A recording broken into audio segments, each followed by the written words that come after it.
I got my good buddy Eric out here for another Rancho Rousel adventure. Coming out here, obviously, yes, you get a phone call from Mr. Rousel, you make things happen. Now, we've done some really wacky stuff in the past. That Space Junkie bubble top, and then the Blue Demon project was just ridiculous. So, All right. Eric has been a long-time great collaborator. His ideas are always out of the box. He's got a track record to prove it. From the first project we ever worked on, it's always shown something that neither of us expected, and that's why he's here for the mission.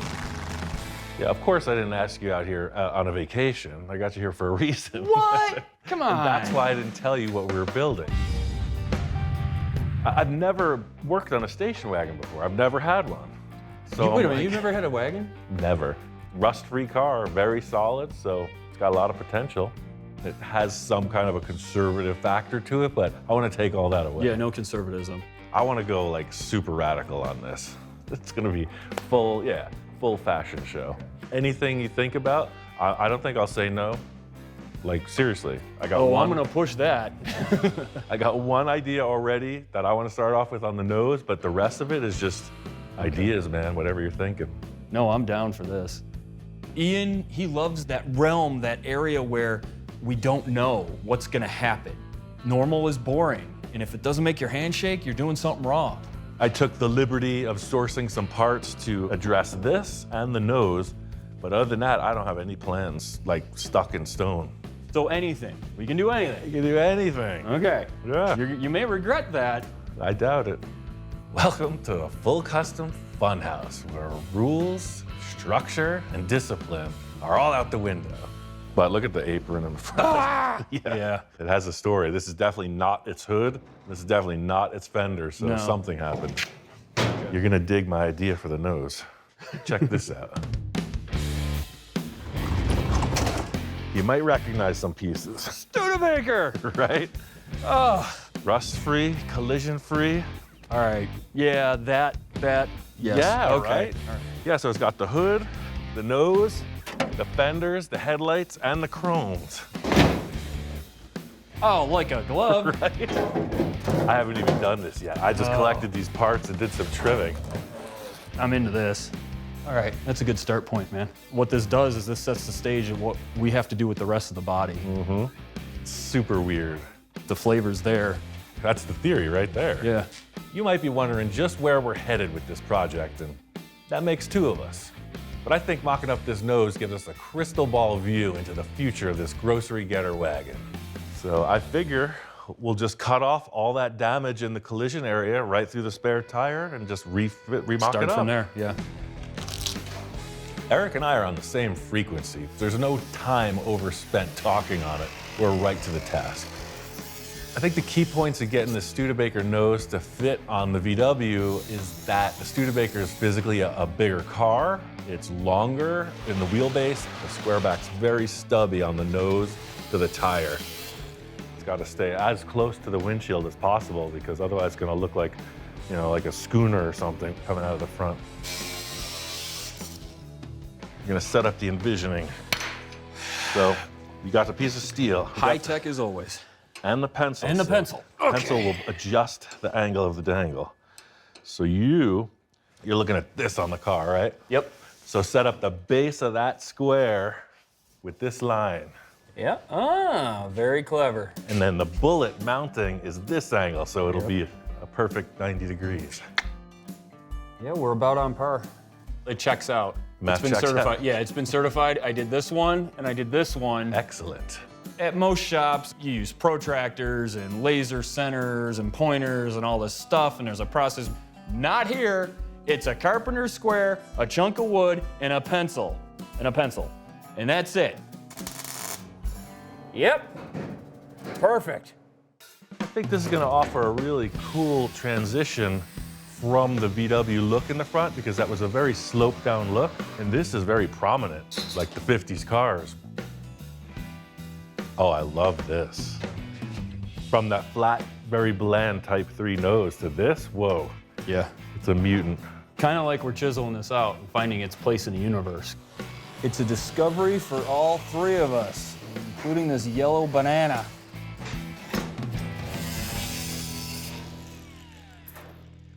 That's quite a stellar arrangement.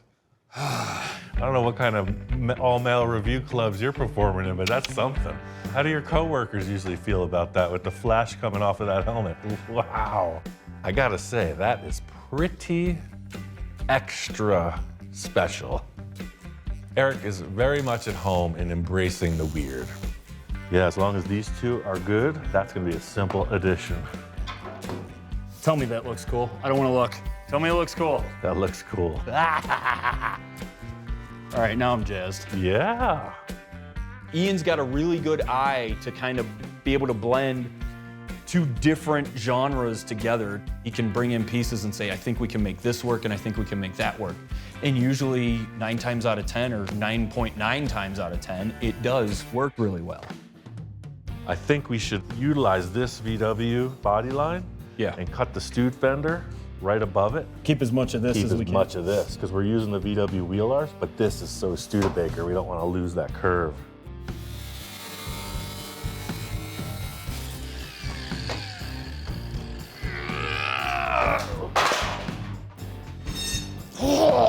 Is everything okay over there? Yeah.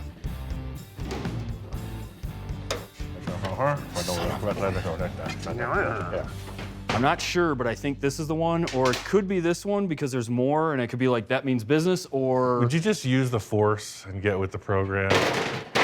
I want your eyes shut on this next cut. I see the force is strong with you. Yes. So hold it just above the body line. That's it, dude. It's a whole different experience when that helmet's working in the dark. New dimension. It's like a discotheque up in here. I gotta brush up my dance moves with this kind of activity in the shop.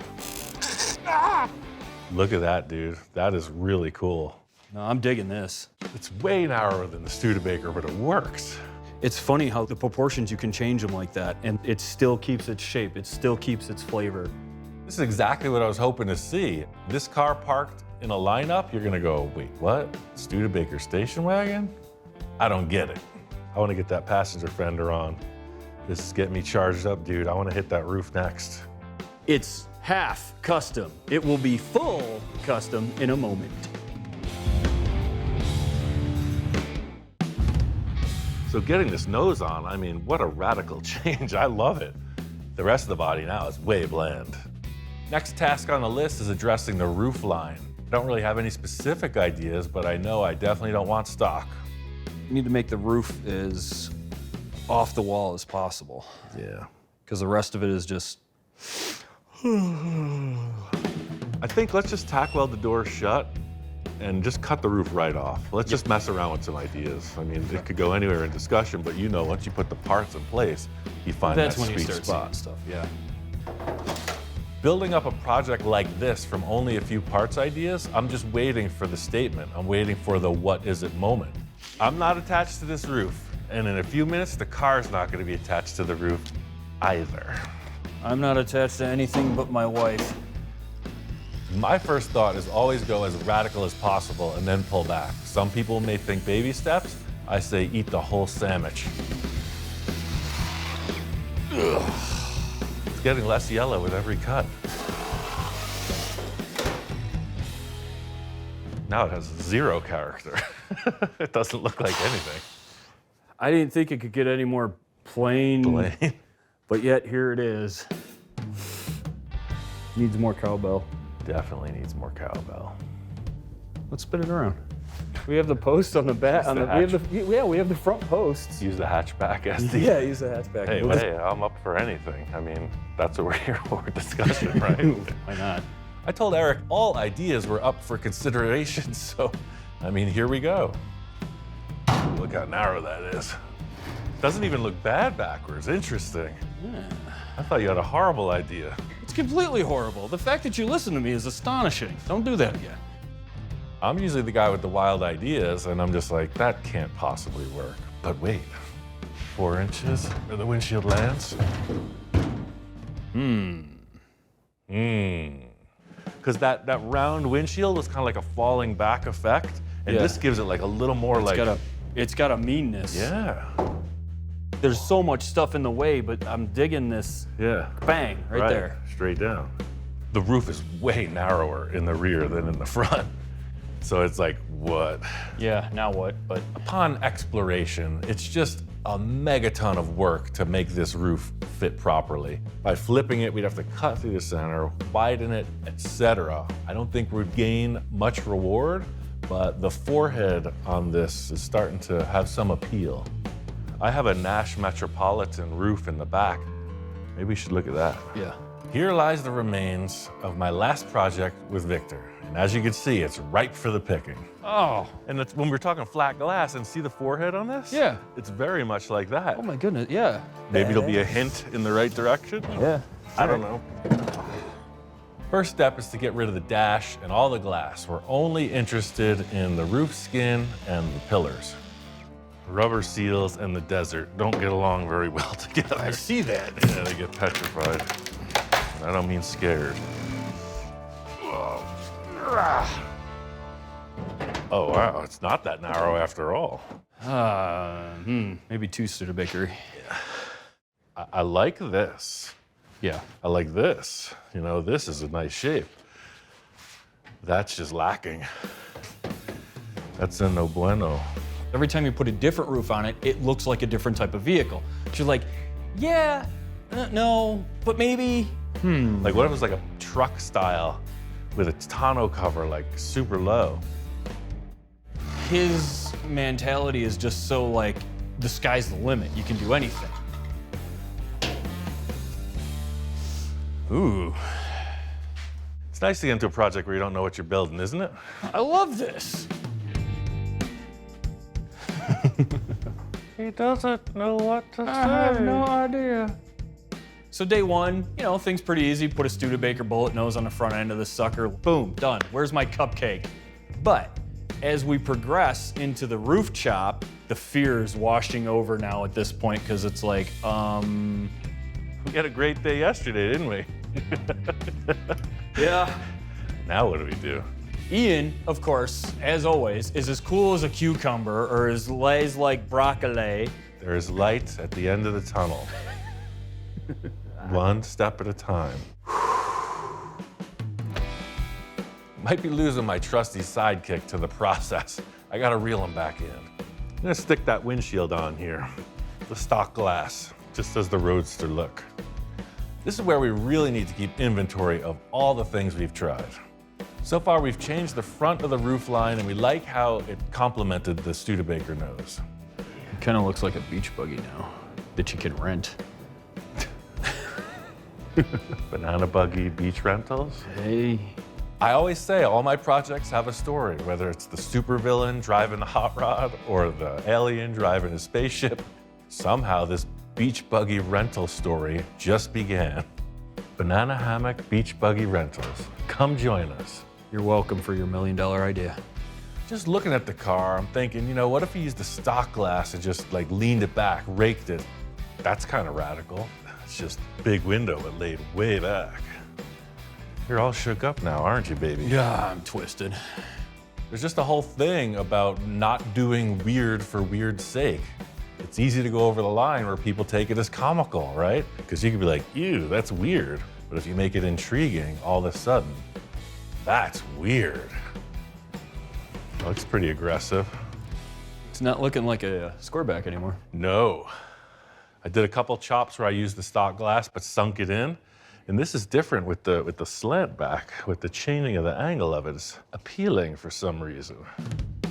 I was thinking, of course, oh, the most radical chop ever, right? And it's just like, man, it just looked weird. I didn't want to get way out of proportion between the side panels and then the roof height. Something about this dimension works.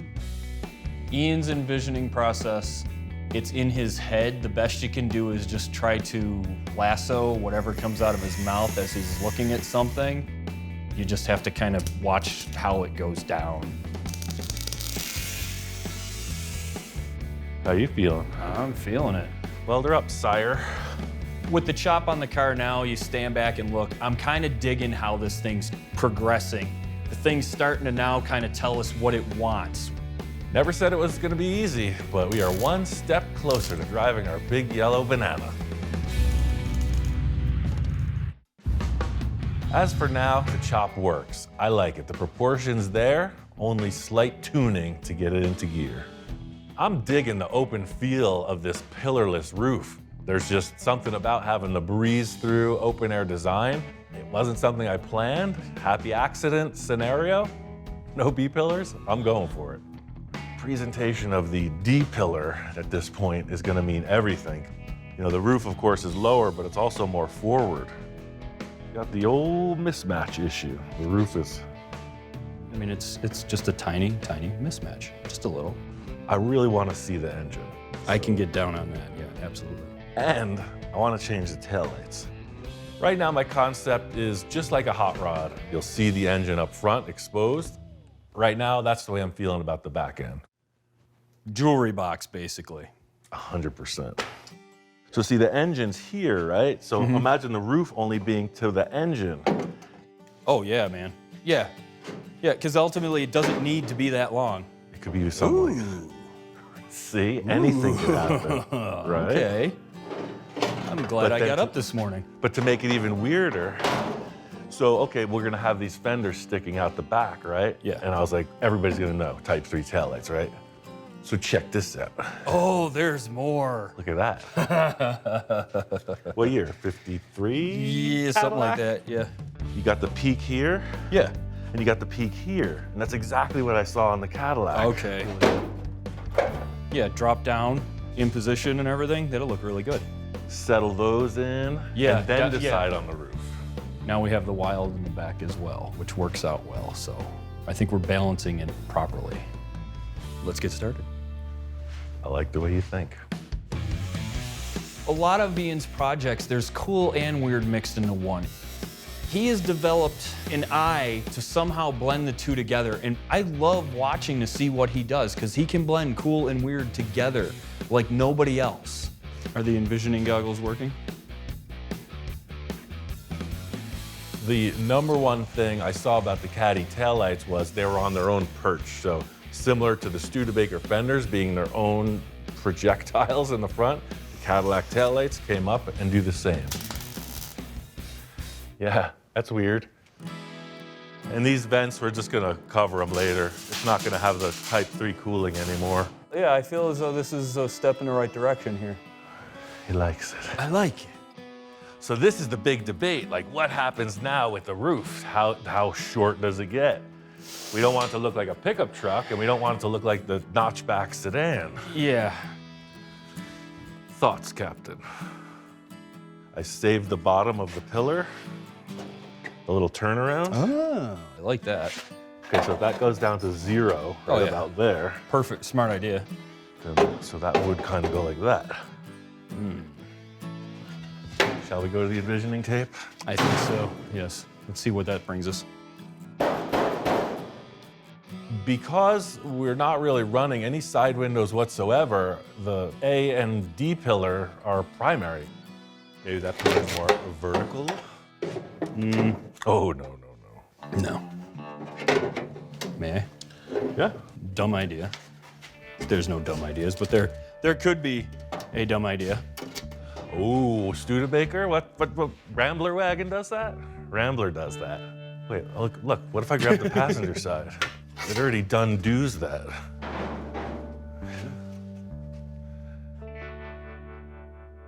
Talk about freak show. So we get that desired effect of the engine exposed, but now the rear window is like a trucker hat over the engine. Like the bill of the hat is coming out over it. Business in front, party out back. You never know what you end up with in a project. You know, I had in my mind an idea about a shortened roof, exposing the engine, and this idea just might be the ticket. This would pretty much be like that. Well, not that bad. Here, let me hold it. You take a look. So weird. The Studebaker has this huge depth. The square back is a box. Now we're achieving fins out and a huge depth. Yeah. It doesn't look super great, but I think it's a better approach than the other way, which would be where the normals would take it to, I think. And I excel at making things that aren't really good looking.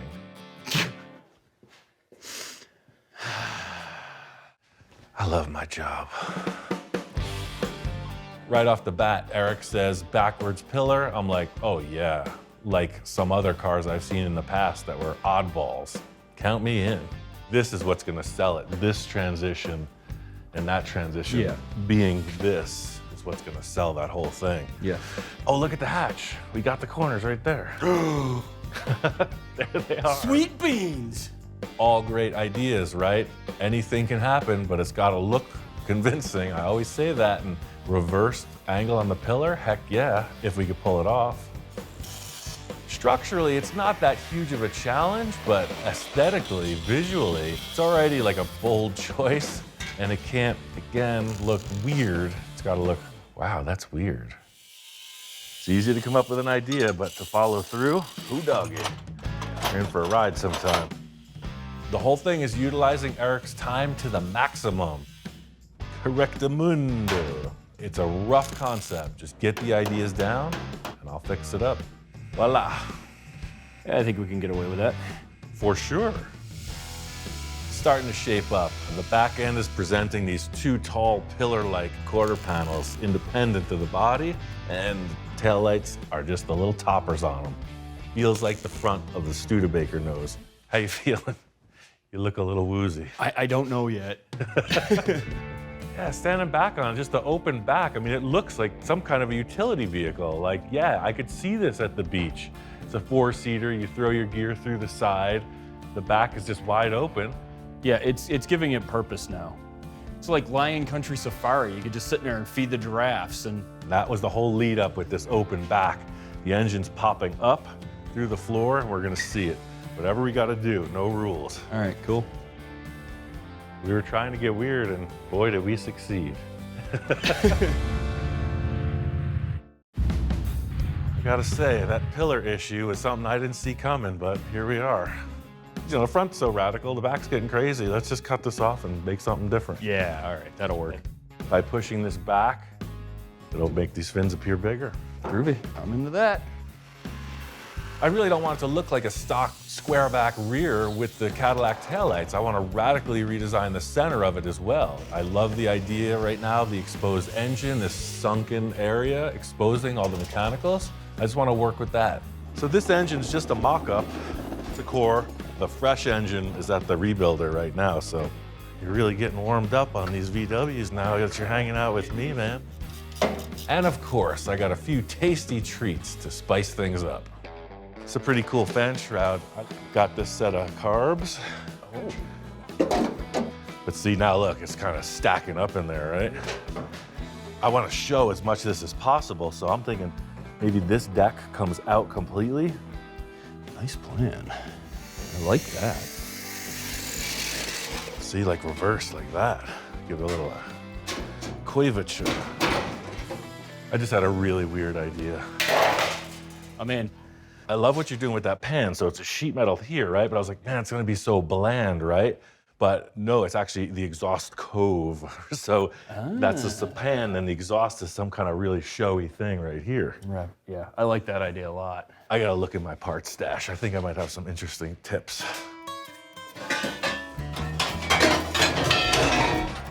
See, there's a thing, I just can't throw them away. Ooh. There's more? Everybody has their little secrets. Really? There's got to be some kind of support group for this sort of thing. I mean, the exhaust selection was a buffet. And I mean like the buffet you bring a bib in your own silverware. I mean, you can't be too ready for an exhaust swap. No, That's no, all no. I'm saying. I mean, how do I put this? His exhaust fetish is actually a really good collection. He's got a lot of really neat shapes, different styles. He's got Monza pipes, he's got stuff in stainless, he's got all sorts of little trumpet guys. So it really works out. This is the first thing I thought of because they'll polish up. I do like that. I do like these little bendy guys. Before we get into exhaust ideas, we need to get some sheet metal in place to see what we're really working with. The rear end design is still a blank slate, but now you can see how the fenders tie in, how the roof proportion fits with the engine in place, etc. I mean, as a concept, I'm liking this. I'm feeling it. I mean, it's a total freak show. That's exactly what I was asking for. The fit and finish of it, I can't wait to see how this thing progresses and evolves. Well, it's got my mind going now. You can see, right? All the pieces are in place. Now it's connect the dots and refine it. Yeah. I mean, you really busted it out, man. I appreciate it. Thank you. Let me come out and play in the toy box. You know, lately I've been doing a lot of like intense work on other people's stuff. So this was a nice change of pace, and I hate to say it, but I like this thing now. It's so kooky, it's just cool. Eric, as usual, brought in a lot of fun, a lot of super creative ideas. I mean, we got the layout of a really weird project, and I'm just stoked to get on with this. I don't think you'll mind accepting Wow. Ginger. My gift to you. The ultimate disco helmet. Heck yeah, man, I appreciate it. Give it a good home. Righteous. Now I'm completely prepared. I mean, next time I go to the club, my fashion is gonna be on point. And I could just get some work done if need be as well. Eric and I got a lot done in a short period of time, and I let the dust settle and stood back and took a look. We both agreed that this needed some improvement. This curve and the rake of the chop, it just looked a little too open to me. I feel like it should be even, or maybe just a little low in the back. At this point in the build, a few subtle changes, dare I use the word subtle, can change the whole thing, the whole feeling of it. This was out here, right? Look, it's like tight and loose. And now, whoosh, it's a little more delicato. A lot of times in building cars, I get caught up in all the inspiration and tend to not focus on some of the potential roadblocks. This just happens to be one of those situations. I was thinking about these taillights. I kept mocking up that other one and realized it's from a different year. These fins, I think, are earlier. Look at that. I didn't realize, but hey. So I'm gonna try to remove the reverse light and maintain this chrome and the little cool reflector that one was lacking. Given a choice between practicality and inspiration, I will choose inspiration 100% of the time. I still love that reflector. We're gonna have to do something to maintain that. The whole key here, especially with Eric's collaboration, is to find that inspiration, because the motivation flows from that. When you got a mission, everything else just follows. Now our issue is this. Got this big hunk of plastic that don't fit. Ain't nothing in life that's free. Just gonna take some doing. This is just how the cookie crumbles in the land of full custom. You need to adapt and overcome. Most people would just get taillights that fit. Nope, just cut the car just right. Now the bottom part, I'm gonna fit out with a piece of this flat bar. That'll give it a good landing spot. Last piece to the puzzle is the little jewel. I like that. You know, it definitely looks like a real car part and not just kind of an add-on. In the end, this difficulty with the lens fit up worked to my advantage. I feel like the smaller lens added to the design of a thinner rear fender, and that's good for a smaller car. That's the story of car building. You know, you get one side that looks good, but then there's inside and then the outside of the other side. It's all got to be symmetrical. Then the big question of what's going to happen in the engine bay. Our beach buggy rental is one step closer to being open for business. I still got a few tricks up my sleeves before we hit prime time. Been working on this sheet metal and I got it pretty much dialed in. Both right and left taillight are mocked up, and then the structure put back in the roof. Got that look I was going for. Sort of like the front fenders are jutting. I want the rear fenders to do the same.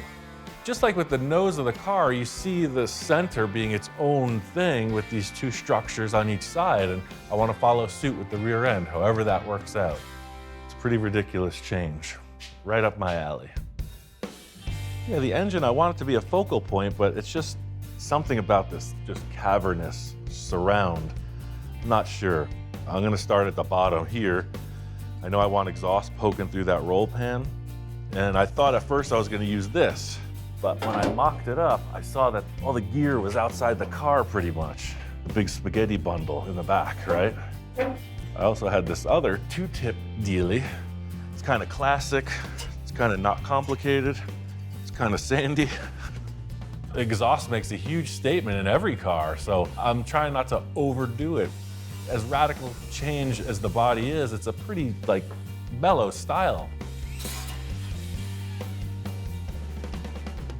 Pretty simple, pretty discreet. Maybe seeing, you know, like a large tube that comes around and just frames it. All right, so this is first thoughts. I'm using this really large radius. On the car, you're only gonna see from here to here. So the tube doesn't actually exist. You're just seeing this nice curve.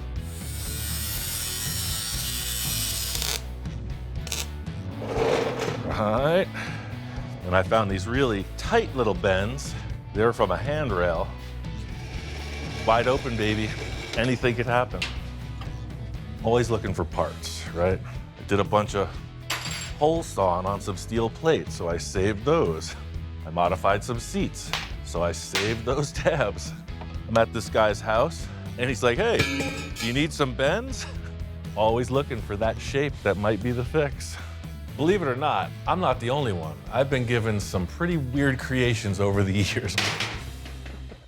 It's a real cannon. It shoots golf balls. It's made out of a leaf spring, a piece of tube, and it shoots golf balls. You put the fuse in here.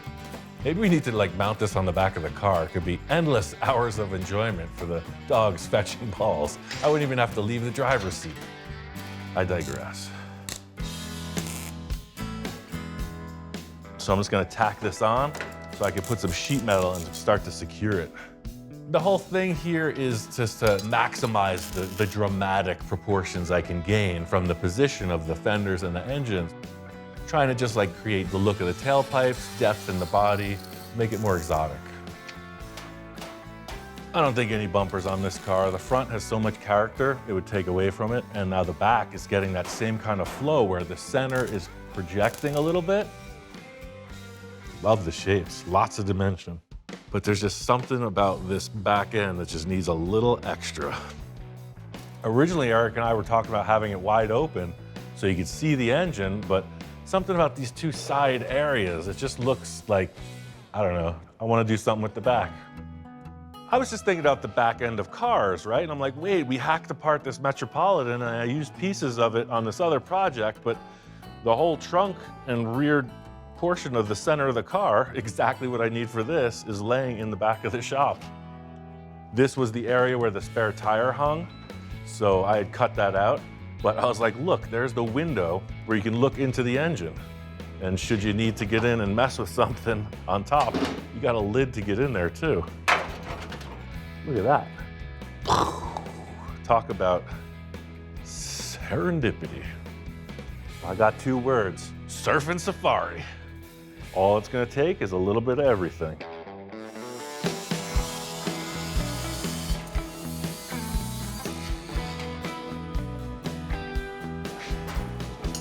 It's the little corkscrew twist trick. It worked. I always get that quirky little smirk when something's starting to get really weird. It's almost at that moment. I'm gonna cut this out of steel and then use the shrinker to just make a nice transition around that corner. But it's got these little teeth that munch. See that? With metalwork, there is munching, crunching and bunching. All advanced technique as far as I'm concerned. There's 2 things you can do with metal. You can shrink it or you can stretch it. This process does both. Munched and bopped to perfection.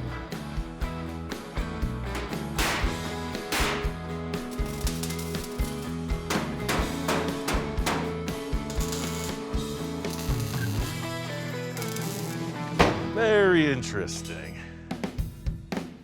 There's something about this surface coming over the engine. Initially, I was saying exposed engine, but putting this in place, It's like the double-decker adds something to the car. It gives it like a more enclosed feeling. But I definitely want to see engine through that. What's gonna really set that look in place? We're really onto something with this rear end design, but I think it just needs something more to call it complete. Before we get any further along, I want to spend a little time on the bodywork and see how it's feeling. There's nothing like a little elbow grease to get things headed in the right direction. I like to really get the heavy aspects of the filler in place. That way you're not looking at all these welded seams. You've got the inside gap of the hood opening all detailed in, and the VW body line into the Studebaker is coming along pretty good too. A little hammer and dolly work and some filler. Never knew what went on back there. The missing link is this hole I cut in the back of the body. It had kind of like a Continental kit. So this, sat in the car like that with a vertical spare tire. I don't need a spare tire on the back, but the look of the Continental kit was pretty cool. It's this point in the process where the whole view really comes into play. Of course, the wheel and tire combo mean everything. So this is what I'm using for all 4 rims. Real simple setup. I got the smoothie steel wheels with the moon cap with no VW logo, and just a trim ring like that. So it got me thinking about the Continental kit. This back here, sort of looking like a Continental kit, but it pops off so you can access the carburetor, distributor, generator, etc.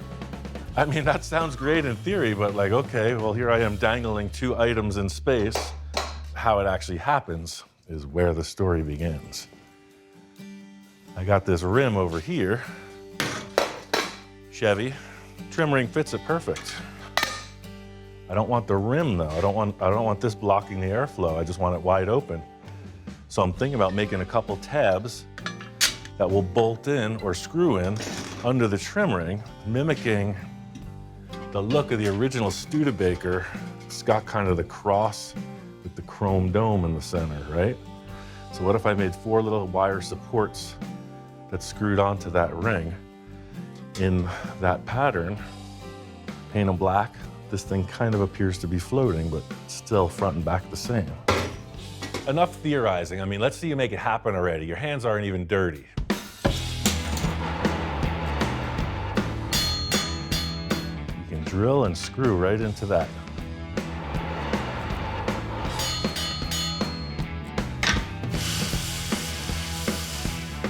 The old X marks the spot trick.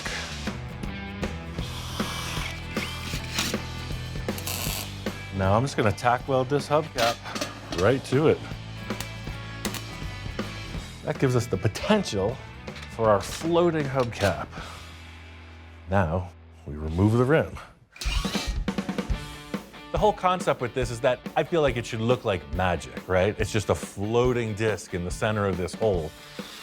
There's always a tell to every magic trick. This is how I'm gonna do it. Yes. That's just dumb enough to call my own. I love it. Feels like the right vibe. It's like, this isn't wild engine exposed hot rod. It's kind of like wacky taxi. It's a little shade canopy of a roof, and it's got to be something that's just like, whoa, did you see that car? Yeah, all the weirdos drive them. Or at least one weirdo drives it. All right, now for the arts and crafts hour. I like that. Let's make 2 of these and adapt. I'm just gonna get this bottom part set, and I'm just gonna cut it into place as I go.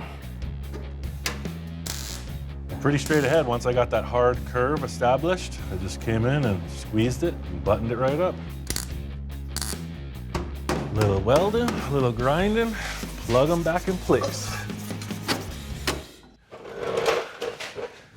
The old floating hubcap trick. Moving right along, it's getting weirder as it goes.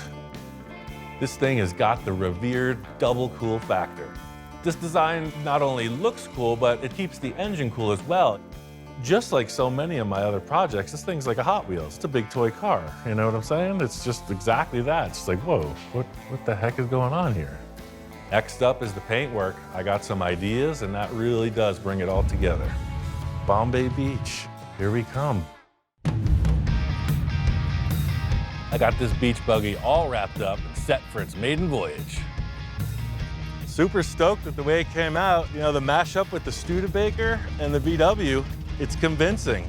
And even out here, you know, it's a VW, it's light. It cruises right across the sand, no problem. All right, this thing's a runner. I mean, not the beach, but in my imagination, I'm already there.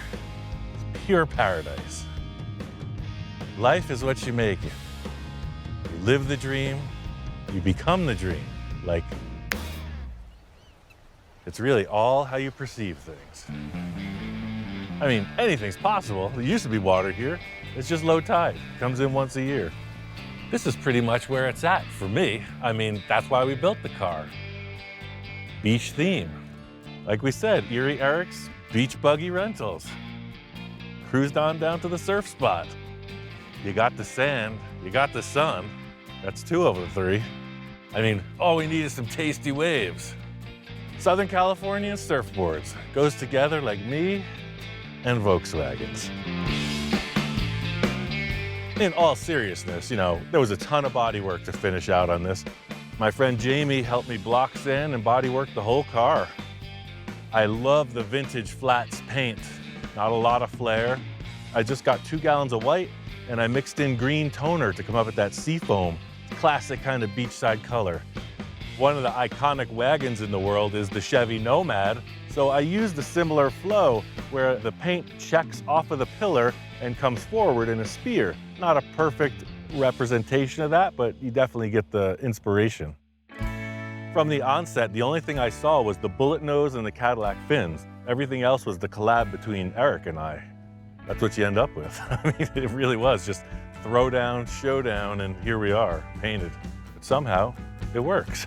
That's one reason I love collaborating with Eric so much, is because he's a pro, he knows how to do things. He also likes to get weird, you know? And that's what we really did in this. It was just like, hey man, let's get down and try something crazy.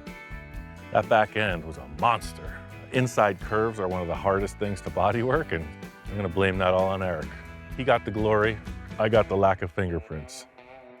Sort of retro, sort of atomic age, definitely cartoon. It's got a jet engine symbolized, it's got fins, it's got a bullet nose like a rocket. I dubbed the Starlux. That's the most satisfying thing in the end, is to see it actually function. So instead of just being a mock-up and then it goes away, no, it's like, it's turnkey. It works. Can it be detailed? For sure. But that satisfaction of just seeing the silhouette, seeing finished paint and driving, that's good for me. The journey of this car is still unknown. Interior, hot rod engine, anything could happen. End result of this isn't something that's just like out of control, crazy cartoon like I do so many times, but it's just kind of like a cool weirdo cruiser. I think this is weird with a smile.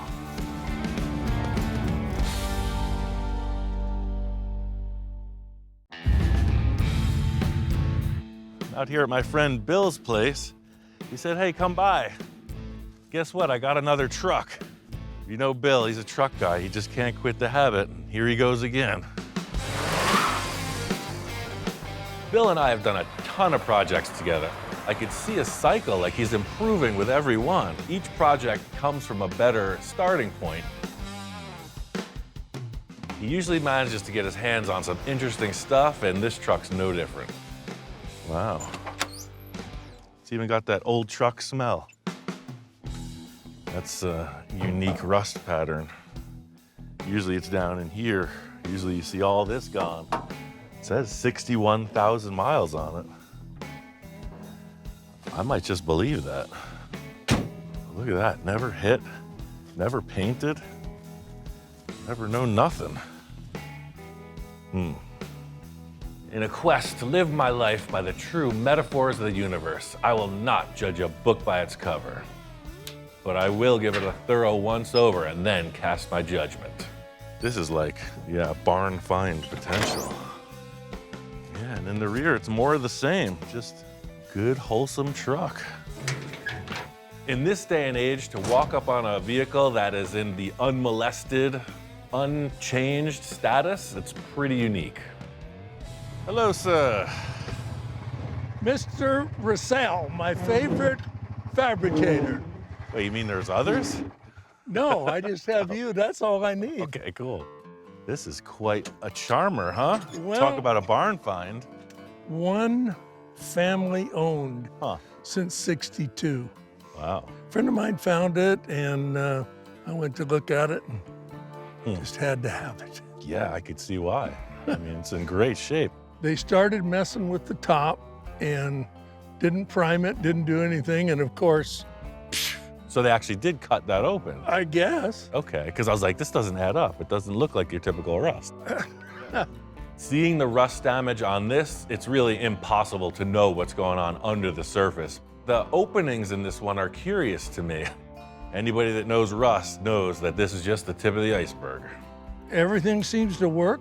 3-speed with an overdrive. Nice. Most people looked at the roof and said, boy, that's bad.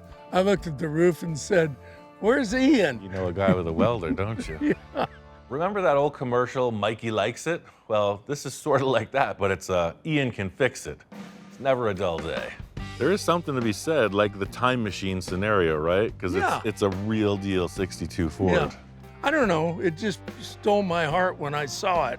I liked everything about it, and so here we are. Yeah, in stock form, these trucks are great. I had a 64. It was a Mercury. It was from Canada. Oh, It was the unibody style, but I mean, just had the V8, had all the stock stuff, and it just drove great. I'm feeling the Survivor vibes on this thing, definitely. I mean, there's something to be said for like retaining the actual, showroom feel, just rolling down the road in a bit of a time capsule. Plus, I know Bill, and sometimes, in fact, most times, it's better to ease him into custom action. interesting, they call this a custom cab. It's a full custom kit. Now, I don't know what that means. When we're done with it, it's going to be a custom cab. Yeah, it needs a little Rousel. I like the drip rail. If you could keep that, I'd really. Yeah, I mean, I got some ideas already about that roof skin, but the primary factor is to get in there and stop that rust on the interior panels, because that's starting to get pretty chunky. I'm always excited when you come to work on my projects. I never know exactly where you're going. That makes two of us. One of my favorite things about visiting with Bill is he's always got a rotating stock, and it would not be a trip to Bill's without a quick tour around the neighborhood.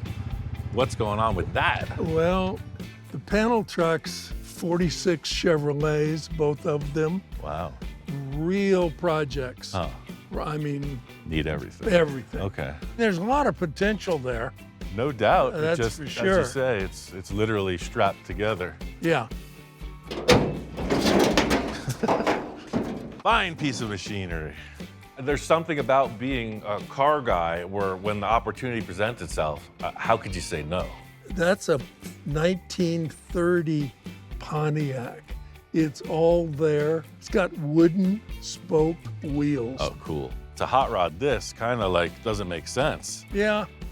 Yeah. Potential for the museum parade car. Yeah. And what the heck is this thing? Now you're talking my language. One of the guys that works here part-time, Danny, is building that.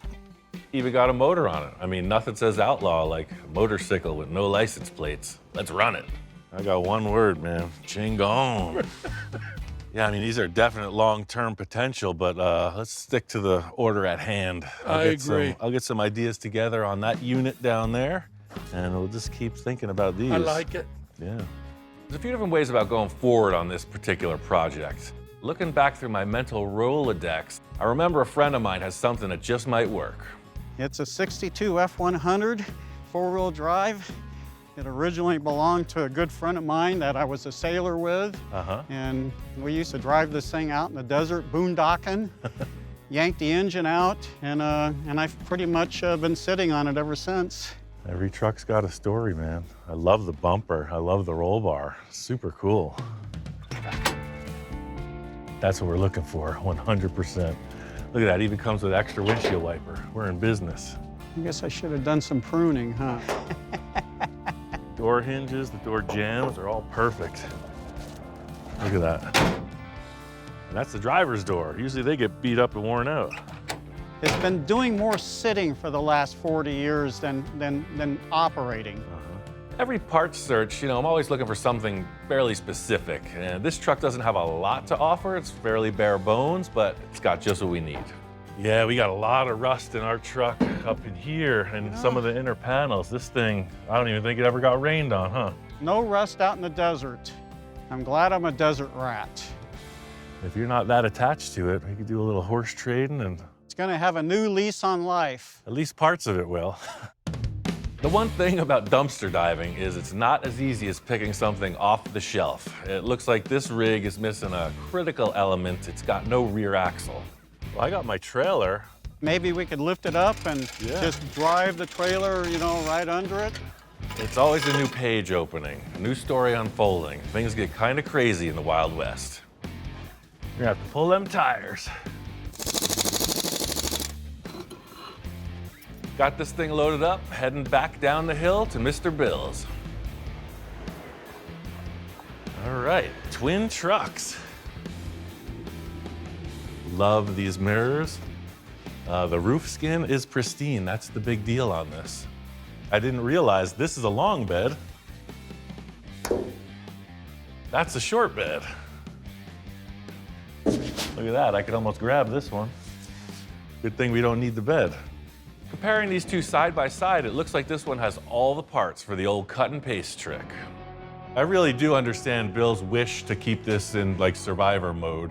So I'm gonna try to do as minimal cutting into the body as possible. Maybe we'll be able to swap a little parts. Make one better truck out of two. Let's see what happens. I want to get right into it. Cut into old orange, roll the dice, and see what the future holds for us. Fortunately, there's enough trust floating around that allows me to proceed as I desire.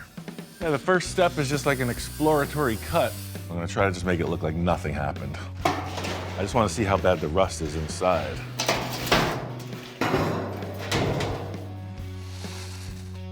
It's like sands through the hourglass. No cancer in here, it's just surface rust. So I'm assuming what happened was the moisture just got inside, started rotting it from the inside out, but none of the structures is rotten.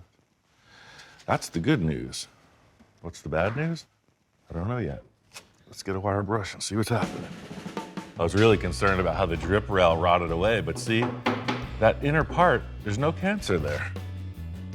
With custom vehicles, that's a big point of contention, to use or not the drip rails. This one's gonna look stock, it's gotta have them. It looks like the orange truck's drip rail is out of commission, but fortunately the donor vehicle has everything perfectly intact. California dreaming right there. That doesn't happen on the East Coast. That's good to weld to, and this is much less rusty than I thought. See, Ian, regardless of what you say, even you get lucky sometimes. One of my thoughts was that if it's rotten in here, then it gives me every excuse to chop the top, right? Because, hey, you're gonna cut the pillar anyway. But I think Bill, in his conservative mindset, is going to appreciate this, just like nothing ever happened. Once you get into the 60s model years with the curved glass and it's got different body lines, I feel like they're a bit less in need of a chop top. The earlier ones, they kind of had the baseball cap look, right?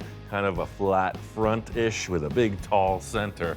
And the 60s kind of smoothed it all out. Well, this is one of those unique opportunities when you get to paint stuff that's inside the vehicle, because we got the cap off. So I have this rust converter. This product's called Pour 15. It claims to convert rust into something that won't rust anymore. That's been successful for me. But you can see all this business inside is in darn good shape. While that's drying, let's get started on the slice and dice on this parts truck. I think I'm gonna salvage this windshield first. See if Mr. Bill's got a cutting tool around here. Unlike old orange, this window's in great shape. Hoping to get a 1-2 combo out of this. A windshield, a roof skin, plus a side of fries coming right up. Yeah, this window's definitely been replaced sometime. Doesn't have the chrome like the other one. So it's aftermarket. rubber strip. Give it up, give it up. Yeah, once you get these rubber seals up to about 300 degrees Fahrenheit, the desert's done. They start to stick pretty good. There it is. I know what you're thinking. Wow, Ian, you didn't break the glass. Well, I can be delicate too, you know. So on this one, I'm just gonna take the entire roof cap right off and then start to hog out from the inside, the exact reverse of what I did on the other truck. I think I just found an excuse to make that Roadster pickup truck I've always wanted. That back window doesn't look like it's the same flow.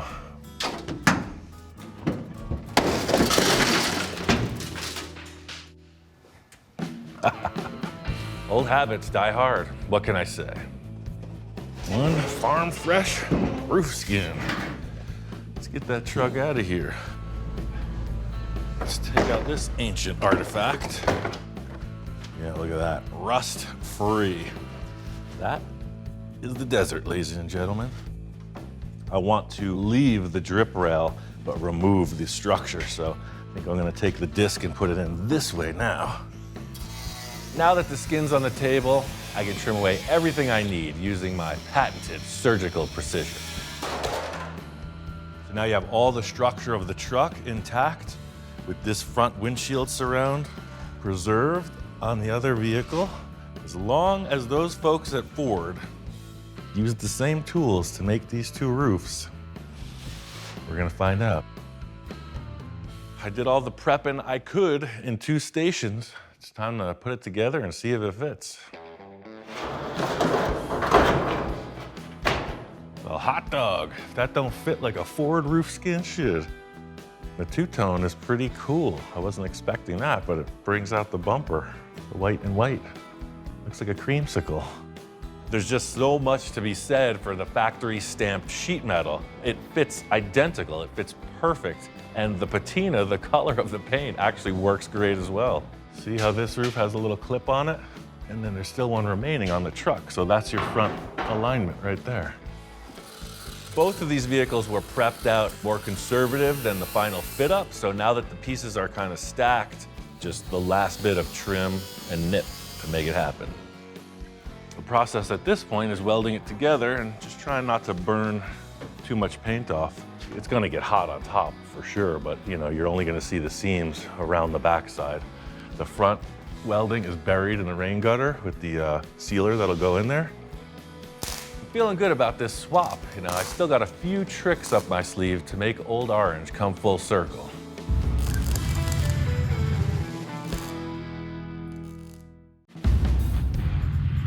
Got the roof skin buttoned up right on time. Here comes Mr. Bill on his trusty green steed. Master Rousel. How is my orangey red truck? It's a little more like your white hat at the moment. Check out the new cap on this sucker. Oh my gosh, you put a whole new roof on it. Correct. And look at the drip rails. I changed those too. Perfect. Yeah. I didn't think you wanted to repaint the whole truck, right? No. Just give it a detail, yeah. Do a little touch up around where they welded, and it looks like it was always that way. That is terrific. White top, I never even thought of that. You made a real truck out of this. That is just great.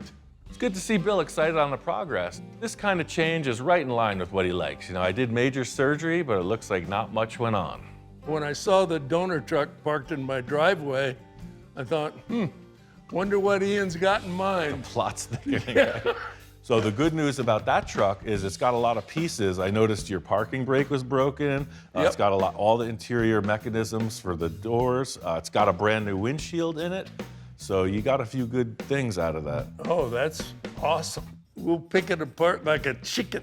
One thing that was bugging me is the fact that there's no rear bumper, you know? It's like, well, it's got a front, but there's no rear. You know, if it had a trailer hitch or something, it would add up, but it's just blank sheet metal. But I was thinking something a little more classy, a little more style to it, you know? I'm rooting through my own part stash, and I think I might just have one thing to solve this dilemma. It's a pretty generic looking shape, but it's got that interesting rise. It still has the same arch as that. It's just enough to be a bumper. I'm not sure what this came off of. I almost feel like it was on a car sitting like that. Yep. So what are you gonna, just bolt it on and then look at it from this side? You think I got a plan? Come on. Have at it. I really do like the back of the sheet metal on this truck.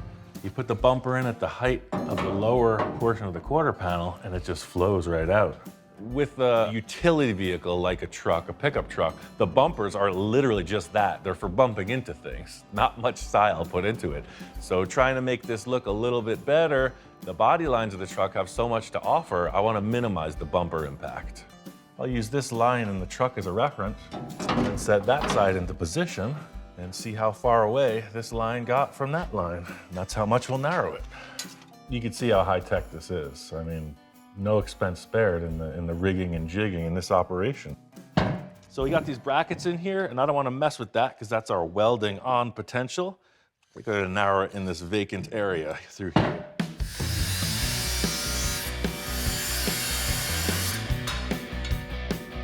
Mini bumper. Got this really high-tech straight edge out of Bill's toolbox.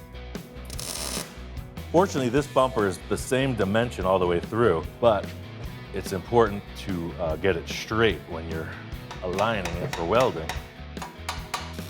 Such a clean-looking design to bunch it up with welds or any other modifications would take away from it, so it's got to be a seamless mod. This is pretty cool. These bumpers mounted flat up on the panel, and they're going to do the same on this truck. Can't argue with that. Now it's like, oh yeah, look at the truck body, and then the bumper, just a little accessory. Simple, hang that license plate just down a little bit. I think that's the most that this bumper has to offer, is that it kind of smooths the line between those cheeky quarter panels under the taillights and just a bland flat cross panel on each side of the license plate. It shows you the old nip and tuck. Sometimes it's the answer. Paint that white, call her done. This thing is definitely making progress. It just leads to think, what's next? I'm gonna think about that for a minute.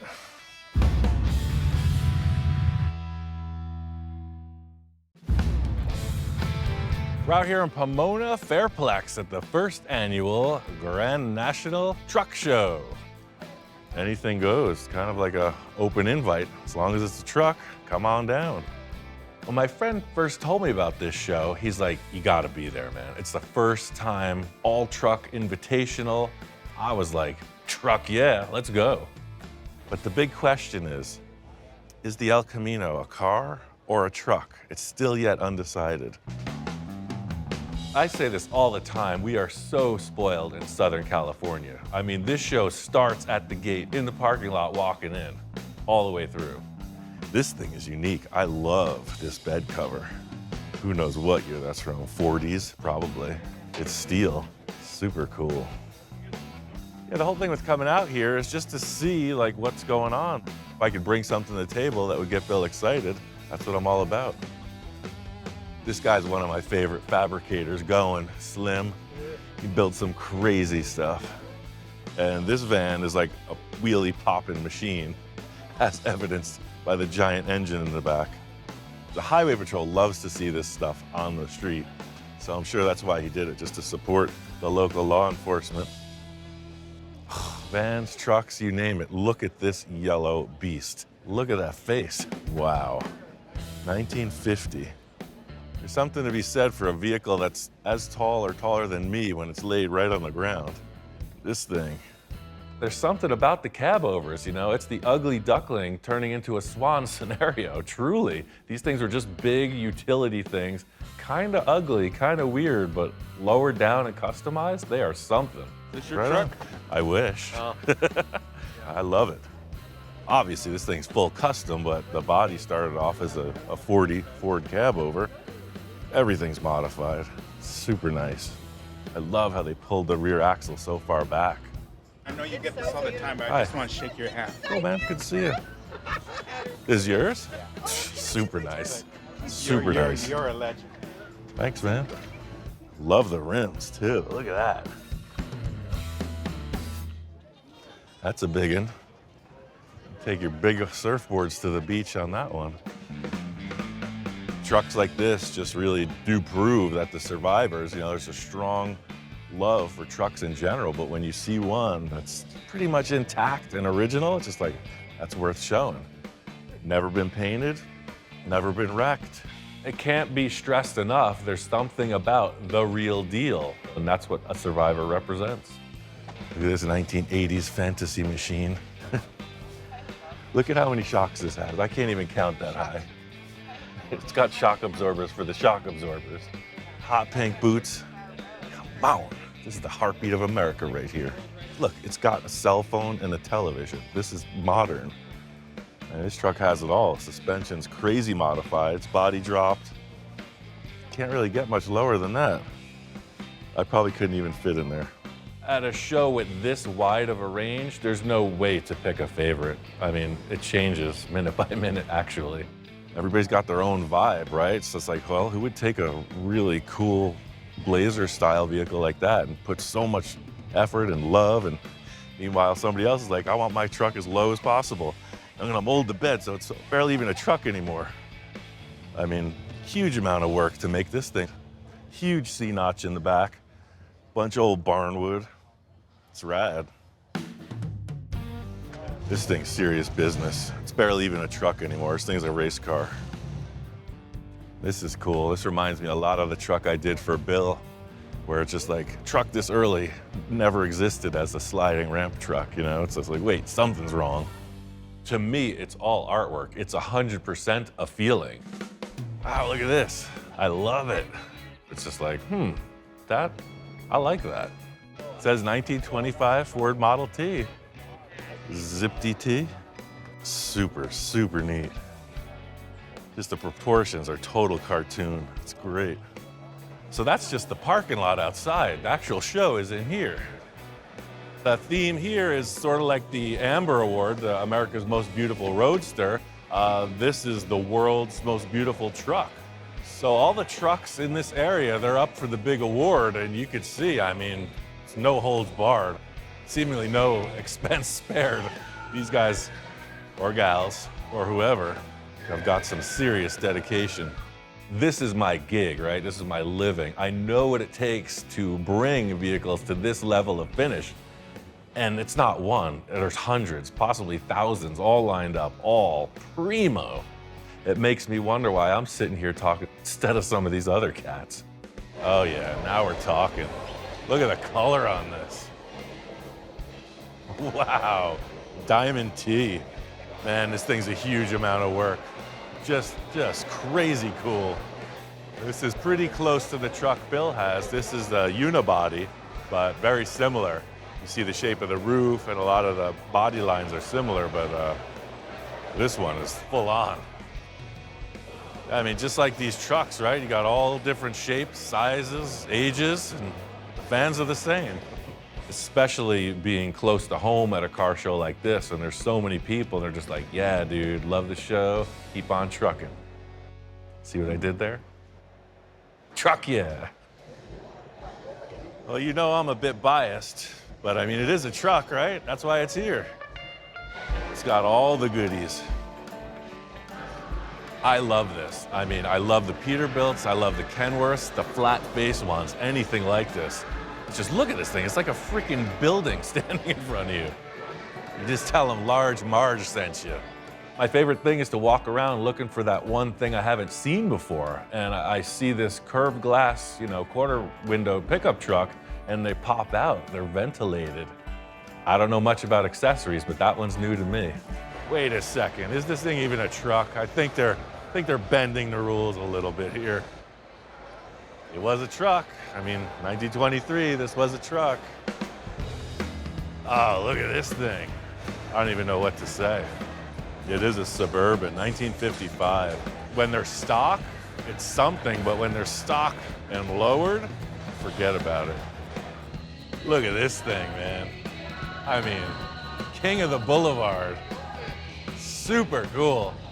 This rig is pretty stealthy. In talking with the fellow that put it together, it's got so many things done to it. The hood has been nosed down a bit. He's got flush mount windows in the sides. He's got cameo taillights on it. It's a really subtly radical vehicle. All I can say is I think I just found my element. This little corner of the room is where it's at. Ah, look at this van. Hey, Jeff, good to see you. Hope you watched the show. I mean, did you even grow up in the 70s if you don't know about Evel Knievel, who dared to jump the Snake River Canyon? This actually reminds me a lot of my Uncle Frenchie's van. I keep this with me every day. Look at that, seeing that as a 10-year-old boy with the pirate on the side. He had the cedar interior, he had a cannon in the door, he had the CB where you could talk out of the front grill. I saw Uncle Frenchie's van and I was knocked out. I was like, you guys are building this in the garage? All I could say is like, he was just a cool cat. You know, all my father, my uncles, they're all relatively, you know, workaday kind of guys, family guys. And Uncle Frenchie was like, I'm building a custom van. I was like, yes. Little did he know the monster he created. Following in your footsteps, sir. If you gotta sum up trucks in general, this show is it. So it's got my brain spinning. It's just a vibe, you know, spend a day in Truckville. This gathering was next level. I can't imagine what's gonna happen next time. It's time to get back to the lab. Anybody home? Speaking of trucks, out of the blue, I get a call from my friend Tom. This project and I have a little bit of unfinished business. Hey, How's Ian. it going? How you doing? I know you said you made some progress, but wow. It's a driver. It runs. Oh, cool. Yeah, Cool. It runs really good too. This thing looks great. It's a 1942. It was a military truck, a long bed, just a big utility vehicle, and he got a little wild with it.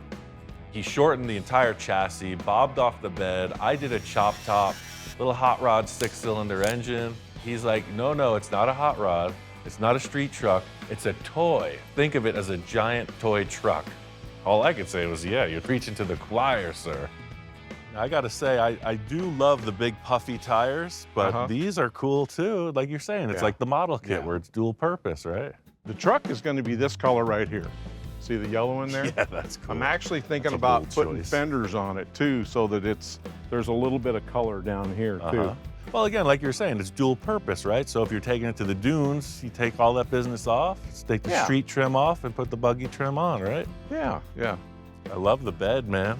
Had a friend of mine who was an excellent body man. He went ahead and cherried the bed out for me, and Yeah, cool deal. When Tom called, he said, hey man, just a few little pieces to wrap up. And I thought, hey, perfect timing. I am knee deep in the truck business. All it's missing is a rear bumper. I see what you're saying. my idea is like a Nerf bumper. You know what I'm talking about? It's rounded ends on it, and it's from the 50s. I think the late 50s, early 60s, and it was, I think, originally from a race car, the backside of a race car, because they didn't have starters in them. They used to push start them.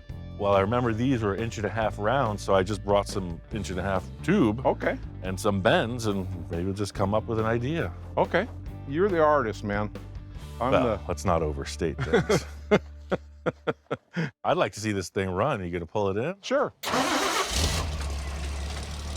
Heck yeah. It's got the twice pipes. It is exactly like the toy that he was describing. I mean, he was talking about these magazines and showing me different model kits, and I'm like, yeah, dude, like that's exactly what it would look like in the 60s, no doubt.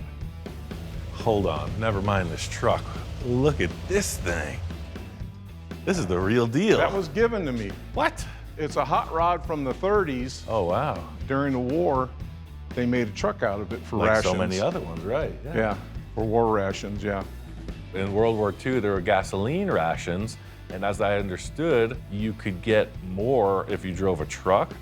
The car's been lowered a bit. It's been chopped pretty significantly, and just a really nice touch with the windshield and convertible top. And it's got that weird back end. I mean, it is technically a truck. I think it's been chopped at least 4 inches. At least, look how low that is. I mean, this gas tank is obviously not original. That's First thing I always do if I get a car is I get it running and driving. Yeah. Crazy when an antique like this just runs. It's cool. This thing here, we're okay with. That's the one we need to work on. Yeah, I agree. I brought some tubes. Let me show you the bends I got. This, right? That's just about where you want to be. It really fills out the back of the truck. Right, so this would come in and turn down below the license plate, and then the bottom part would reverse like that. Yeah, just put a little spacer in there, huh? Yeah. Oh, that's cool. That's a great idea, Ian, right there. After laying out a few ideas, it seems like we got a good jumping off point with these large bends. That would look pretty cool, no? No, I like it. No, I like it, yeah. You heard the boss. Commence the building, Captain. That's the first part of it. It's gonna need 2 vertical bars where the chassis grabs this bumper, so if we do that, that'll keep it locked. Not only will the vertical bars support the bumper hoop, they will act as the mount to the chassis. And to my eye, the spacing looks like it can be improved on. So our chassis is as wide as this, right? Yeah. I feel like if we have our uprights this close to the end, it's gonna look funny, but the closer we can bring them into center, it'll look more proportional with our little detail in here, you know? Yeah. You know, we could favor it out to here. How do you feel about that? I'll be honest with you, I have no idea. Are you all right? You're losing me, Ian. Usually you don't lose me, but you lost me. This happens every time, man. See, my mind thinks in obtuse dimensions. My workflow style is purely alone. So I get a good idea in the heat of the moment, I execute it. I guess the flip side of that is not really being able to describe myself that well. No, dude, we're just gonna do this, that, and the other thing. It's gonna be fine, trust me. This bumper's coming out cool. I'm liking it. It's more art than it is function, right? That's what I said, you're an artist, man. Oh yeah, look at that. That It's is not cool. such a big high boy now. Yeah. It drops it down a little bit. I like it. I like that, yeah. Good answer. The other answer might not. I almost don't want to open it up now. What the heck? Let's hang the plate in there and see what happens. It might be pretty slick if the plate just floated, like it didn't even attach to the bumper, you know? It was off the chassis just sitting there with a cool frame around it. Man, now you're confusing me, Ian. What the heck? Joe Schmo's Raceway. See you on Saturday. And that's kind of why I wanted to start this, because it's like, man, that has such a uniform, you know, feel to it. Would this have like a lot of busy metalwork on it because it's such a simple truck? I don't know. Yeah. This is all part of the creative debacle. I mean, once you change one thing, you sometimes got to change everything. Just like with the back, we made some progress, but in the front, like anything's possible, man. Style-wise, think about it. I mean, we could do another mini tube bumper like that for the front. Could be V'd out, could be a single tube. We could do 15 tubes. Anything can happen. My mind's all over the place now because of that. It is. Honest Ian's Bumper Building Service, here to consult and confuse on the daily.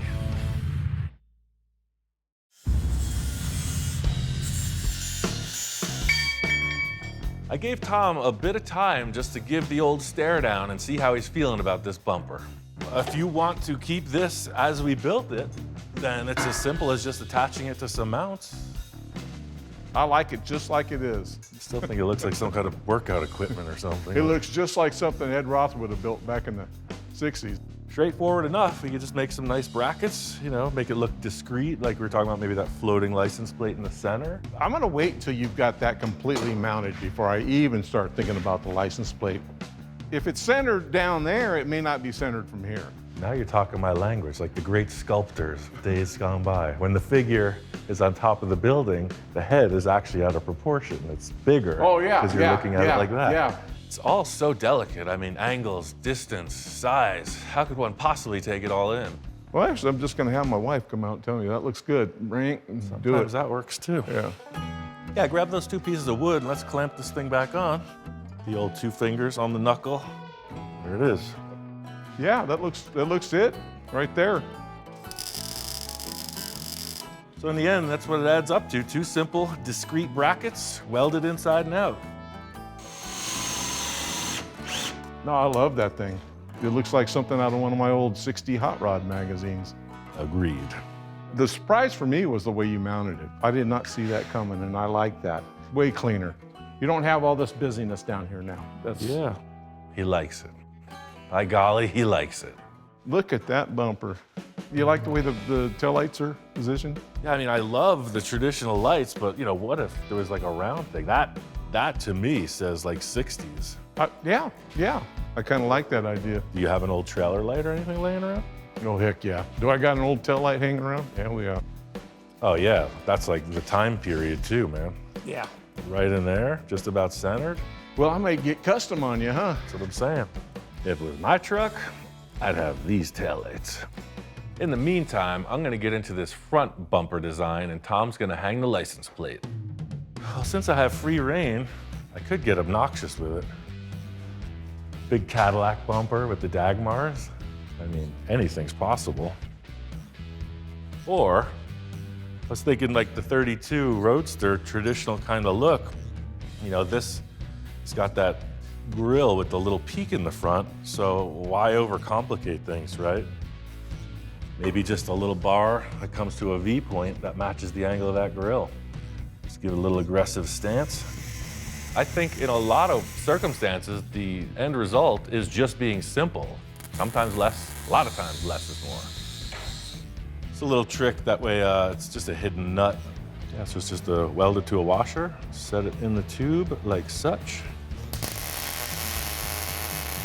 If all my calibrations are correct, this thing might just bolt on. Yeah, man, how about that? I like it. Looks good. Nice and clean, right? Yeah, that's usually the best way.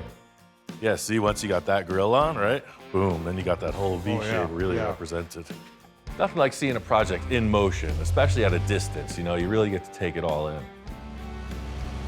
Heck yeah. Oh, look at that bumper from here, man. It's cool. It's really fun, you know, building a car, but it's driving them is when you really feel the flavor come out. And this one's got a ton of personality. This thing corners like a forklift. Look at the turns it does. Super fun. I'm thinking of doing those taillights like you said. Yeah, man, one piece at a time. You're closer than you were yesterday. Oh yeah, I'm getting there. Another satisfied customer. Now it's back to Mr. Bill's to see what's going on with Old Orange.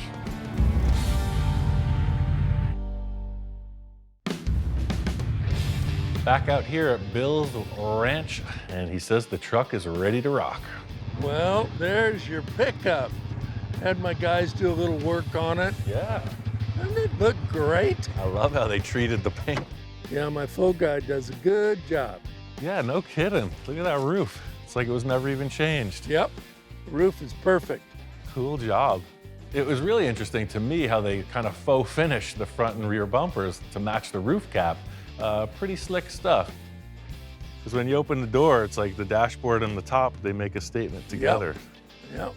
That's really what I was hoping for. There's something about the white paint, when I put that new skin on, it's just like, wow, it kind of brightens the whole truck up. It's interesting. By leaving that factory seam between the window and the roof cap and putting the weld in that nondescript area, slapping new drip rails on both sides, it worked out pretty clean. Oh, it's great. Drip rails were non-existent. Yeah. You know, it makes these projects so much better if you have a parts or a donor. I mean, look at everything you got off that donor truck. The big bonus here was the donor truck. Not only did it have the roof sheet metal and a couple other accessories, it had this pristine windshield in it as well. One other thing about the donor truck was it had these cool side view mirrors, and they just scream, you know, California custom truck scene from back in the day. Standing in the back of the truck looking forward, I would see these bumpers hanging out past the fenders, and I thought, well, we're really inside on the rear. We got to tuck that front in as well. This stamped line takes a hard turn right here, right? That looks cool, but then this thing is just kind of flying way out. What if we could get that bumper to match that as closely as possible? This is going to turn. Something like that. I think one of the goals with customizing is to make the vehicle more seamless, make it look like a lot less has been added on. This bumper does have a more molded to the body shape now than being accessorized. The key mandate with this from the start has been like old school, survivor, kind of stock, but different. I love the back bumper instead of the big clunker commercial diamond plate thing that was on there. The chrome was the only thing bothering me about this back bumper, so I love what they did. It just looks like it was always there. I don't even know where that came from. I can't wait for the person that tells you. Yeah, I love the wheels and tires too. It looks like it should be that way. Yeah. It's just some subtle things you did, and it's a survivor. It's great. I love everything about it. I wouldn't change a thing. Sometimes it's better just to leave it alone. Hard for you to do. I didn't say that, but it worked this time. I want you to take it for a ride. It runs good. I want to know what 1962 feels like. There you go. Purrs like a kitten. Sure does. Thing sounds good. The cool thing about this truck is it's got a V8 in it from the factory. This truck's got a lot of torque. Man, manual steering, manual brakes, roll-up windows. That's what's happening. It's interesting, you step into this thing and it's like a time machine. All of a sudden, Bill's telling me war stories from back in the day. He's having flashbacks. I tell you, 1962 was a mighty fine year. Yes, sir. I've driven a lot of different vehicles, but there's something about the pickup trucks in the 60s, they really hit a different stride. They went from this almost tractor-style driving, like very archaic, to this thing, even with a solid axle, it's got smoothness and it's got power. I'm not sure what it is specifically about trucks, but it's kind of like the family dog, right? Where it's just like, it's always there, it's always reliable. It's just a unique thing. I gotta say, it's authentic, man. Yeah, I think it's a keeper, Ian. Bill is one happy customer, I gotta say. You could tell in the tone of his voice when he's satisfied and he's like, yeah, this is just what I needed.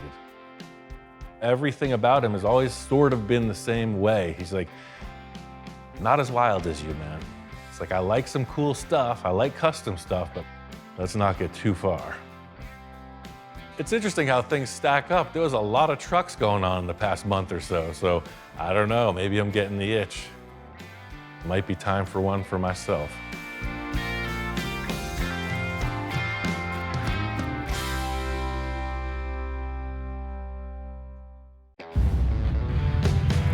My good buddy Victor said he's got a project and he'd like to bring it over. Now, this door-to-door delivery's got me a little suspicious right out of the gate. This isn't the first time Victor's shown up with a pile of parts, but the urgency seems a bit new and invigorated. Surprise. Right? It is a surprise. I see some stuff I recognize, but some stuff I don't.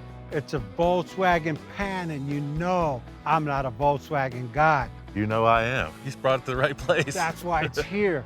Me and Hector were playing with it a little because I wanted some other kind of roadster or something, but with Ian's touch, you know, the Ed Roth feel and his space junkie vibe. Yes, sir. I said, who better could put this puzzle together and make it look cool? I think you're looking for an excuse to get some extra sheet metal out of your yard, but hey, you came to the right place. Clearly, the tables have turned. Normally, I'm the one that's pitching all the crazy ideas, you know, cardboard, masking tape, all the envisioning tools. Here it comes. Even in my backyard, the world works in mysterious ways. I see your envisioning tools are hard at work. It's just a wedge, just straight up, looking like a log splitter almost. Just something comes straight down to a sharp blade in the front, huh? This is your name written on it. I mocked this up mainly so I could get my space of where the interior was gonna go and that I fit in it. This here, to me, feels right. The rest is whatever you think. I got some extra parts. If you could use them, you use them. Always with Victor's pile of parts, I'm seeing things that I recognize, but he's always got that wild card he throws in. I never know when it's gonna strike. It needs just about everything, but I'm not sure how that metropolitan body translates to this exotic shape you're describing. I think these little Metropolitans are awesome cars. It's just like for customization potential, there's not really a lot going on there, but hey, you gotta start somewhere. Sleep on it, let the stars affect you out here, and you'll feel it. Ladies and gentlemen, he has a dream, and the knucklehead to fall through with it. Here's some options. I brought you some tires. Check this out. That's a big one. If I wasn't confused before, I definitely am now. I thought we were doing like Hot Rod Roadster. It looks like we're heading to the Dub Show. That's some serious tire compared to what you were working with. Look at the way that looks now. It's got that look. It's got a look all right, I'll give that to you. the body, your wedge, I call it a piece of cheese. You could call it the cheese biscuit or whatever you want. I've threw out some wild ideas in the past, you know. I'm always open, fair game for creativity, but I don't know. May I introduce our latest project, the cheese biscuit. There she is, look at that. The image is worth 1,000 words. The Metropolitan, I mean, do you see that incorporated in this? I don't know what I'm seeing, man. I'm gonna have to think on it. Hey, I got some more stuff behind my truck, and I think it might I'm getting heart change the palpitations. vision. I don't know if I could stand this. What else is there? At the beginning of every project, it's just important to stay focused on the big idea. Victor's bringing up references to Space Junkie and Roth. Even though the starting point is not looking so hot, the idea is there. Check this out. What is This is this? off of a Studebaker Hawk. Oh, yes. This is the one missing link to human civilization. Tell me that wasn't made for this. Holy cheese wedge. That is what's happening. Look how the spear points right at the front spindle. Phew. I mean, that's the game changer right there. All the proportions are pretty wild, etc., but once we put this fin on, it's like, whoa, okay, now I see where we're going. Big fire starts with the strike of the match. You just need one thing to set it off. Of course, I understand. I just brought you the parts. That's 2%. You got to do 98% of filling it in and making it all work. It's almost too easy. Simplicity. Like, aren't they all? I got more parts. No. A lot more seriously. parts for the Really? front and for the back. Anything goes, whatever you feel, do it. Use them or don't use them, but do what you do. You have more faith in me than I do, man. I love it. You're the wind beneath my hat. It's awesome. I got my work cut out for me on this one, and it's nothing an afternoon of fabrication can't fix. Put this thing back in the shop, and I gotta say, this is a super loose mock-up, probably one of the loosest we've ever started from, but he said I have free reign, right? That's what I heard. So I'm gonna do what I think needs to be done. I love the idea of building a concept from nothing. Victor pretty much came in, made a bold statement, and dropped the mic. He's like, that's your job. So we can reference that, should we need to. All I've ever wanted to do is just build my own stuff, so Victor's showing me that opportunity. All right, we got this mouse trap out of the way. He's talking about these rims, 22-inch diameter rims on a Volkswagen. Let's just see. Take a moment to digest the possibilities. I'm not 100% feeling those rims. I'm not opposed to big diameter wheels, but something about the stagger, right? You want big in the back, little in the front. That's the hot rod flavor. Looking a little like a roller skate at this point. Victor likes big rims and he cannot lie. Now we're getting somewhere. Helps, we're trying to hide that engine, so we're trying to pack as much material around that as possible. Those rims do just that. Wheelbase is way too short. Close together or far apart or just right. See what I'm saying? Right now, it's got the Mr. Peabody look. It's kind of like really close together. Smaller wheels would appear farther apart. Right now, I think I'm just getting hung up on the actual look of these rims and not just the overall proportions of it. So I'm gonna try to look past that and just use them as circles. So you got your standard 45-degree miter, right? But then you got that, right? Now a car like that is like, that's what we're looking for. A weapon, not just a commuter car. I think I gotta cut this floor pan.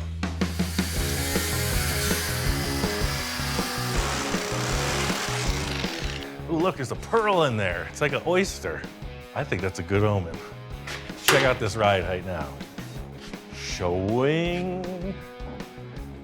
Now we're getting somewhere. It's gotta be that long. I mean, it's just like that. What part of that didn't you understand? Out of all the parts that Victor dropped off, one stood high above the rest, the crown jewel. Look at this. He is the swap meet king. Yes. Sometimes you just need a few things for the mock-up to start to take shape. I mean, this wheelbase, this shifter, because heck yeah, this is a perfect lead off into the flavor of the car, right? It's that cartoon hot rod. Look at this shifter. I think I want to get that Metropolitan body chopped up and just see if that affords us anything, any clues as to what happens next. I got that car all whacked apart, so Victor brought this menagerie of parts as usual. We're gonna try to do something with these fins and these two sides of that Metropolitan. This is the beginning of a delicate dance. Stacking parts, arranging parts, moving them around, and at this point, your guess is as good as mine.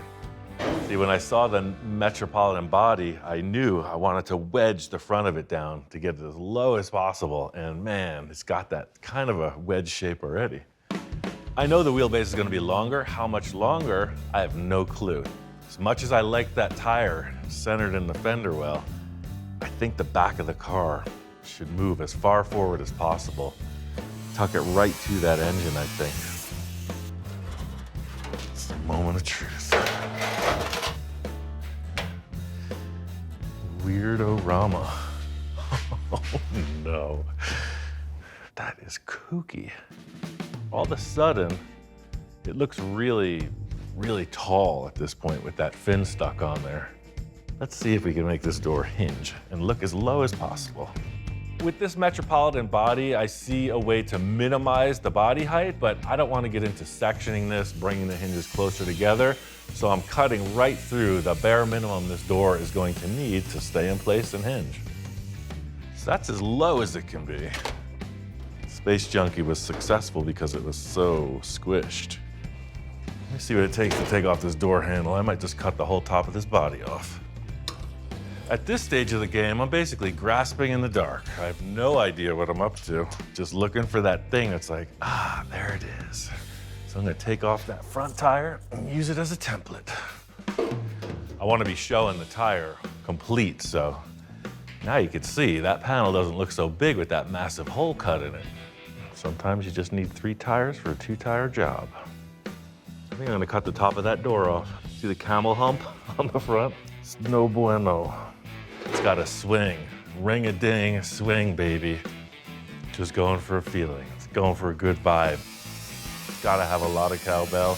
It's gotta be special. I'm thinking like that would be the turnaround. This cool little ribbed detail.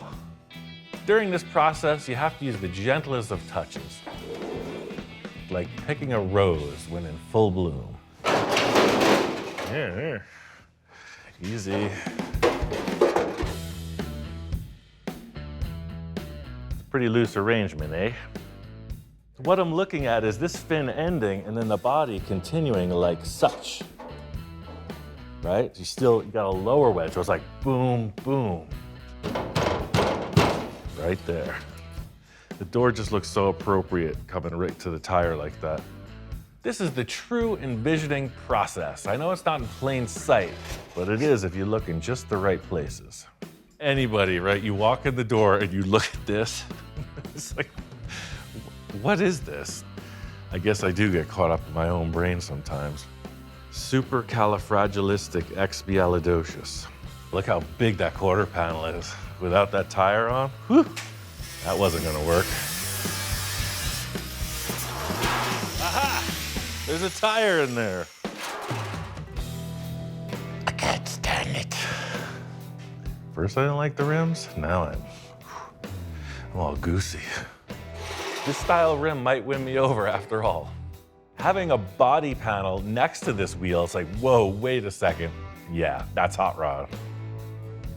Proportions everything, and looking at that taillight hanging off the back end, I'm like, ooh, we gotta tighten that up a bit.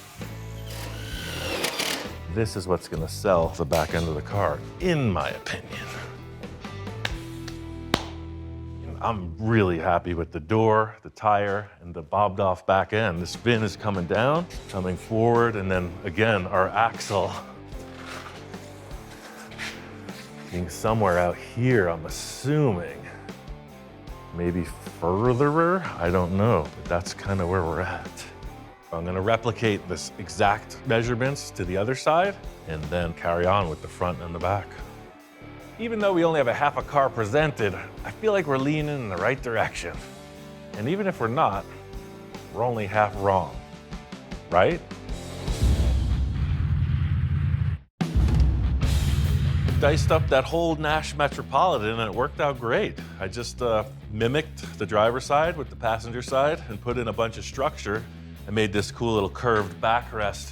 Got some representation of what the back of this bucket area that you sit in is. It's feeling good. At this point in the process, my focus is on getting the front of that car as low as possible.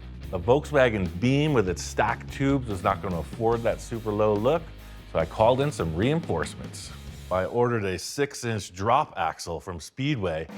This is your typical hot rod setup. Disc brakes, rack and pinion steering. It's not a Volkswagen, Victor. We're hiding all that business.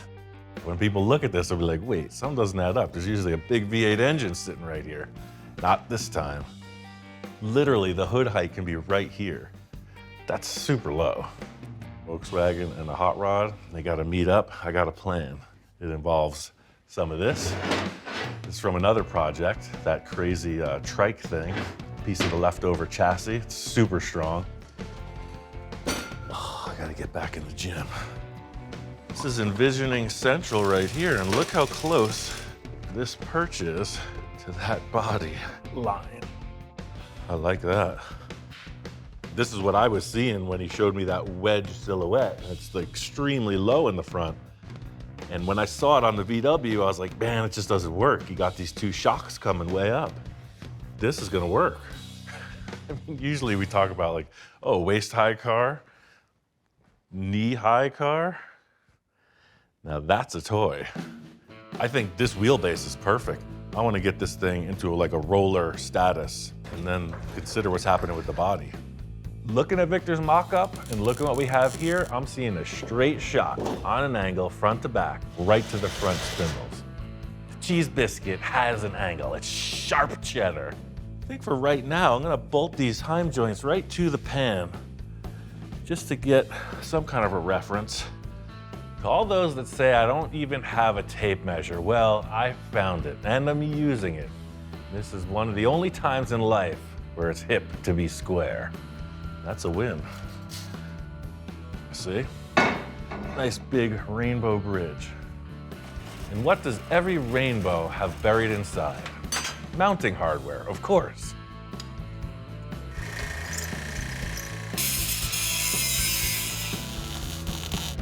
Boom.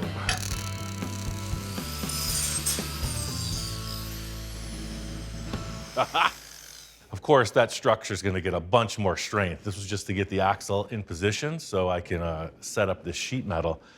So it's all got to kind of come together. So I want to keep the center perch of the chassis super narrow. I think the body's going to be somewhere in here like this, right to there. The way that I'm feeling is not only do we want this wedged down from top to bottom like Victor presented, I want the both sides coming in. I want it more like a chisel point. The look here is pure speed, you know, like the tip of a lightning bolt, right? Fast. That defining rib in the lower portion of the door, I'm gonna try to mimic that. It's 2 blank sheets and then just take a look. So see, that's approximate. Then you can see how it radiuses down from there. Put a little hoo-ha in it. Trim this off. That looks pretty good. That's our gauge.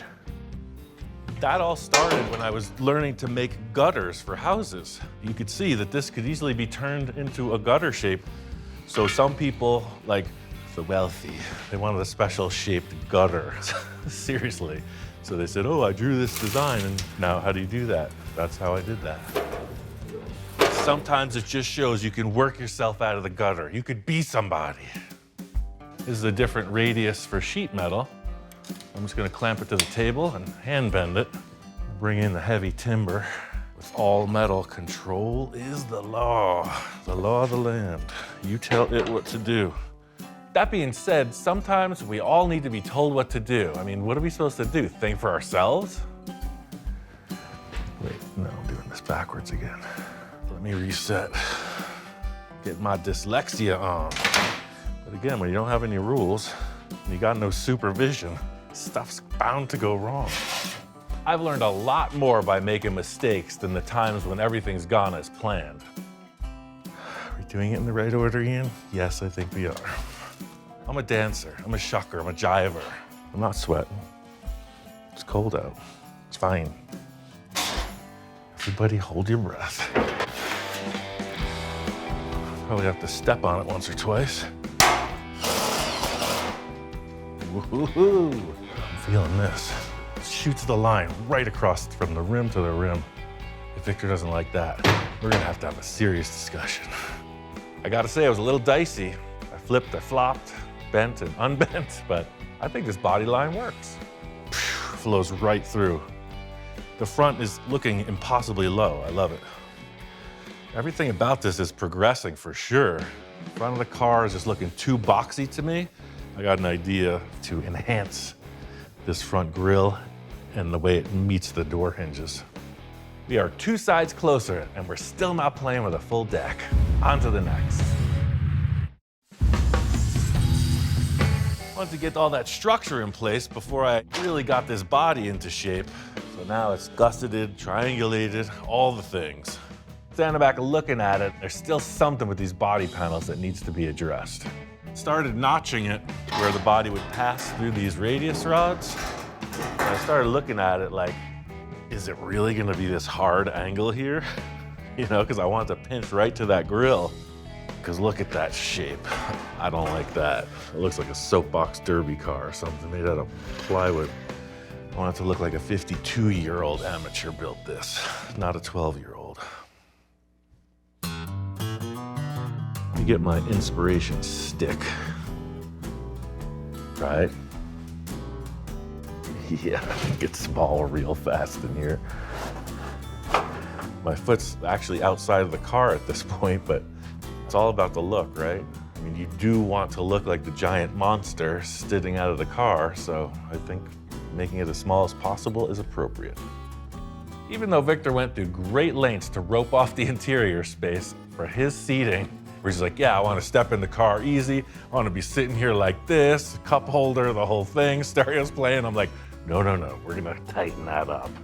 Like it's purpose built, as small and light as possible and as strong as possible for that one driver to fit. So I'm doing the exact opposite. I'm gonna make it undrivable by the actual creator. It's gonna be that tight. It's so easy to continue stacking until it looks like an overweight mess, right? I've always taken the opposite route and try to like sharpen it, refine it. A lot of times you end up with a much smaller interior than expected. Looks better already, baby. I hogged both of these cavities open, so should give us a few more inches. Yep, it's pretty aggressive.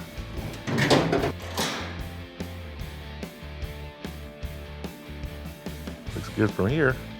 I think the choice to cut this floor pan into a triangle shape was the right one. I mean, looking at it from the nose now, it's got the flow. All the envisioning in a world really doesn't matter at this point. It's all about getting things in line and all the structure in.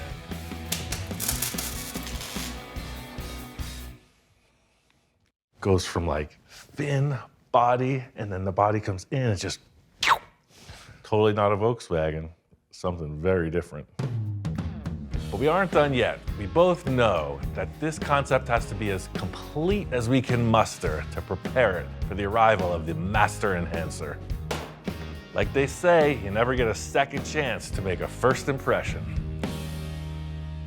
I think Victor really didn't have a lot of expectations coming into this. Like he had a concept, and like I think he's along for the ride.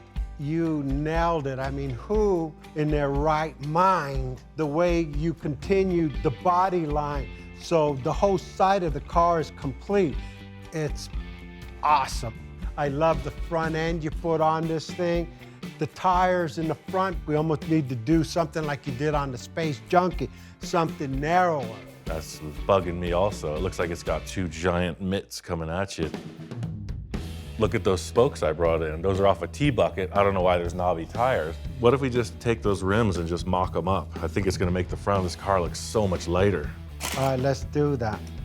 Victor's got really good taste in cars, obviously. So in me putting on these rims, it's like, oh, it's a very classic look all of a sudden. And yeah, you can get with that, right? I mean, knobbies or not, look how light the front of the car looks now. I mean, look at that. You got a wedge coming right after you with wings coming out. So it's like, what the heck's this guy doing? It's got to be Ian stuff. I just need a little bit more beat, but I got what you're trying to tell me. There's your speedster, right? For sure. There's something to be said for just falling into the groove. We're in line with the rims. We're in line with the general direction the body's taking, and I mean, just carry on. I brought you all this stuff again. You know me, I'm a collector of fine art. This is fine art. And no mock-up would be complete without Victor introducing an entire onslaught of new parts to add to the mix. Use what you want. I got different kinds of headlight, tail light, headlights, tail light, grills and stuff. That's Pomona at its best. I like what he's putting down here. You know, all these parts, they speak volumes, you know, atomic age, retro future, space travel. These are sweet. You even know what these are from? No. They're huge. They're from Pomona, that's all I know. Yeah. Not one to be completely upstaged by Victor. I'm always collecting stuff too, and I got a few things to throw in the mix as well. Check this out. Wow. War of the Worlds, man. That's my favorite movie. Right? Come on. That'd be some good sunglasses for you. That's cool. Right? Just raise them up maybe 3 or 4 inches. So the car's going so fast, right? You wouldn't be like going into the wind like that. You'd be like squinting, trying to go into the wind. I'm glad you love these headlights because I felt like that was gonna solve it. You can work on the rims, but the issue with the hood, I'm seeing more of a rounded edge like you would see on most 50s cars, you know? Contour in here. I got Zephyr hoods. I bring you one, you cut it to size, and you got your contour. A Lincoln Zephyr hood is really a special part in the hot rod and custom world. You really can't get them. So to throw this in the mix is pretty daring. So you got your VW, you got your Metro, you got your Studebaker, you got your Speedway, and then you got your Zephyr. It's a magic number. And the Edsel. 6. I like how this is stacking up. The part stash just keeps going and going. I mean, you talk about throwing in the kitchen sink. This is like the 1980s Honda spoiler on the trunk. He leaves nothing out for the trash. It's like some Star Trek lines right there. Actually, it goes better that way. Yeah, you're kind of freaking me out, man. My mind is spinning on this back end now. I got some concepts, but I want to come down to your place and pick up that hood because that, to me, it feels like a solution, the Zephyr hood. Just keep doing what you're doing. Continue on that journey because I'm with you. This is music to my ears, you know, the synchronicity of ridiculousness. Victor is on track for success. Went right down to Victor's. As soon as he said he had this hood, I knew we were on the right track. It's exactly what we need. It's a triangle.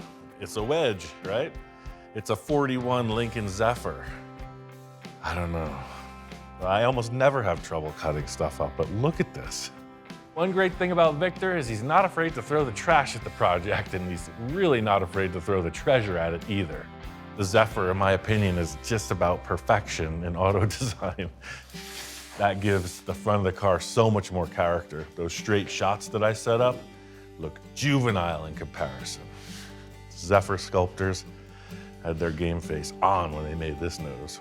Things that guy gets me into. Sometimes you just gotta put your feelings aside and do what's required for the cause. I'm just gonna ruin it right now. When I say ruin, I mean enhance. I'm going to enhance it. The benefit is the perfectness of the shape of this. It's got a nice spearhead contour right to this tiny little grill we're using in the front. Widens out on a nice plane to where the door jambs are. I mean, it's ideal. The old scrap it, then lap it trick. Look at that. You saw the cardboard mock-up. It's like a big box on the front, right? This puts the shape in it. I mean, just shape, like right now.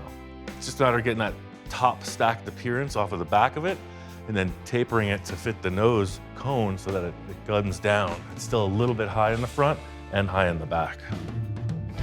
Sometimes we just have to be pushed into the evolution process. I mean, Yes, Ian, you are worthy of putting awesome parts on your car. Ooh, look at that puzzle come together. That is a savory stew right there. I decided I was gonna cut this hood dead center. Knowing Victor, he's probably gonna put a little peak with some filler, so a weld seam hidden in there is ideal. So this is all screwed together. It's nice and strong now. It's gonna be a long seam to weld, so the screws are gonna hold it in place perfectly, so I could take my time welding. I'm gonna pop these side panels off. You can see how straight shot these tubes are.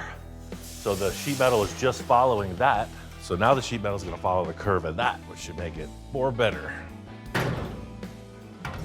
So graceful, I mean, what a good call. These sides are just gonna follow the contour now. I'm gonna take the suspension off. Unfortunately, I did cut those holes in the front. I'm gonna have to do some piecemealing back together to get around that. Apply the sides, continue on. When you're sitting down at dinner in a nice restaurant, steak dinner in front of you, that's all you're thinking about is the final product, not the goings-on that happened at the beginning of the process.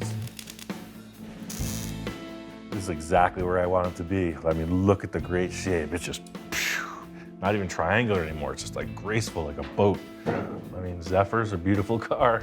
It's a good candidate for our butcher job. I am dying to put the front axle on this just to look, but we're not running those tires.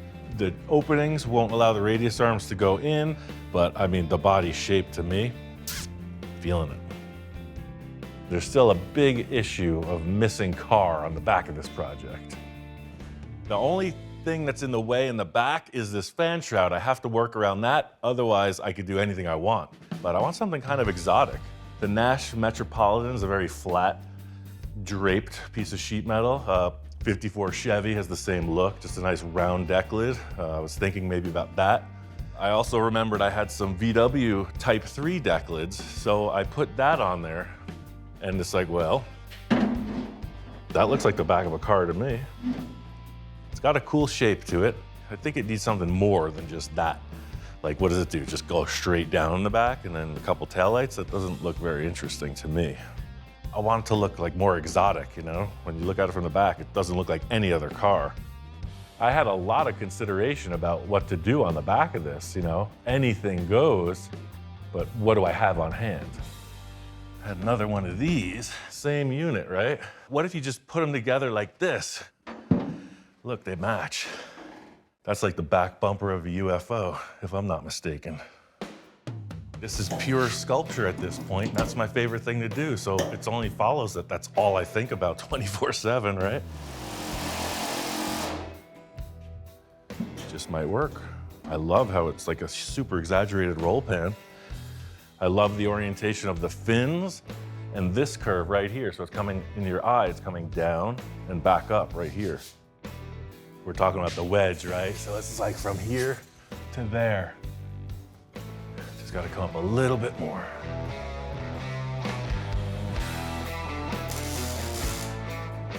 I want this to raise high up enough to access the engine, etc. I want the whole back of the car to open. So I'm gonna come up with a little hinge plan, swinging from the stock mounting location on this deck lid. The nut gets welded to the car, and the deck lid swivels around it. Drum roll, please. Yeah, I mean, you have perfect access to the complete engine. This is gonna get cut back somewhere through here, so there's a lot of room to offer. Definitely cool. I'm gonna get rid of this right now, because that's bugging me. That thing's sticking out like a sore piece of sheet metal. Not really rocket science, it's deck lid science. I'm not gonna use much more than my knee bone. Like so. If you really want, I could turn this into a big formal production, right? I could get out the tubing bender, make some templates. I could even get the tape measure out, make it look really important. I saw the shape I needed. I had an extra knee laying around, so what the heck? Yeah, the taillights are pretty big aesthetic in what's happening back here. I think less towards the bottom of the car is better. Just gonna keep everything like focused on the wings. I think it's about time we busted into Victor's treasure trove. He brought in some real jewels, and I think this car could use some sparkle. You know, these are pretty tasty, but I feel like they're definitely horizontal. These are super space age, but I think they're just too big for those fins. Now, these little gems, and look at that. Does that not say flying spaceship thing? I think Victor knows that the key to all of our success so far has been his parts sourcing, and I gotta say, he knows how to pick them. That little baby set right in there.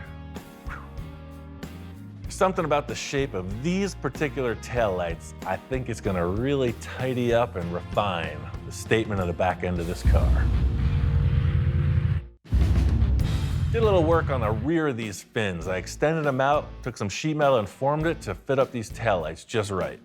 I felt like this little bulge in the fender here would just sort of terminate right at the taillight, and then it would just fall down in a very generic shape. Like that way it's pretty much open to whatever kind of flavor we want to add to it. There's something about, like, you know, the Martian's antennas, the way they're like that. I just felt like the taillights and the fins, like you had this like round shape with two like things coming off. I don't know, worked for me. Even though the majority of the back is defined, there's still a lot of holes in the rear portion. You know, it's kind of like the Swiss cheese biscuit, but we're going for more the mozzarella biscuit. It's sort of round, it's sort of triangle. So to just kind of make that flow with sheet metal, it's easier said than done. So I'm thinking I can utilize this rest of the Nash Metropolitan body. This is the front fender. It's got a bunch of good character lines in it.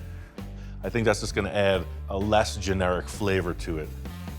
This is the old joining of the Studebaker, Nash Metropolitan, and Volkswagen Type 3 trick. Here we go.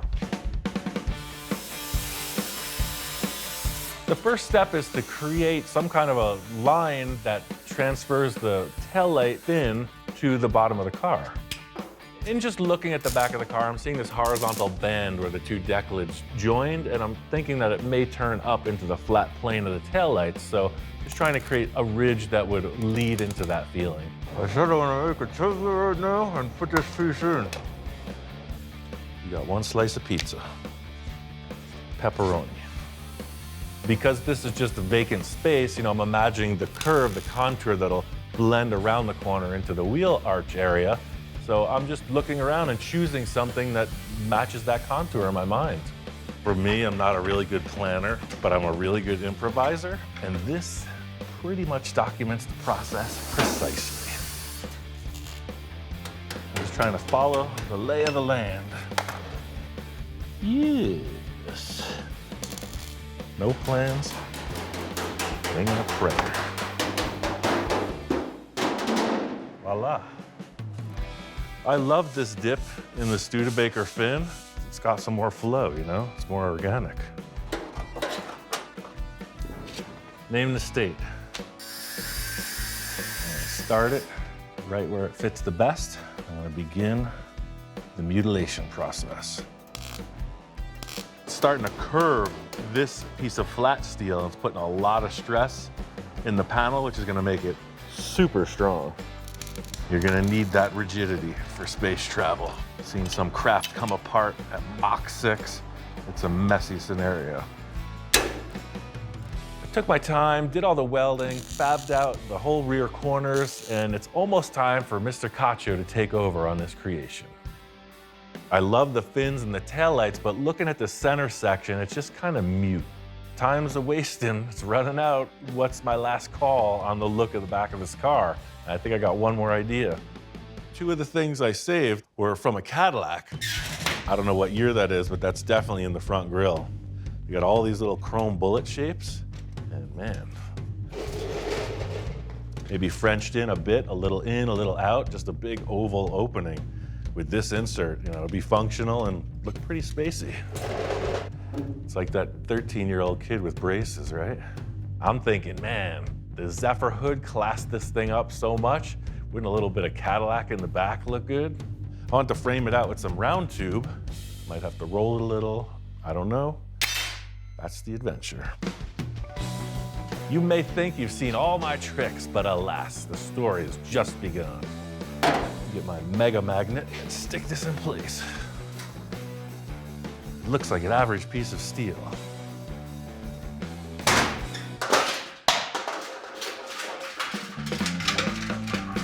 That's how powerful the magnet is. Could pull a wall down if I'm not careful. Hours of fun with your friends. Love it. So you just stick it on the car, stick your piece in place. I think I'm gonna pull it down a little bit because I'm seeing like a graceful arch.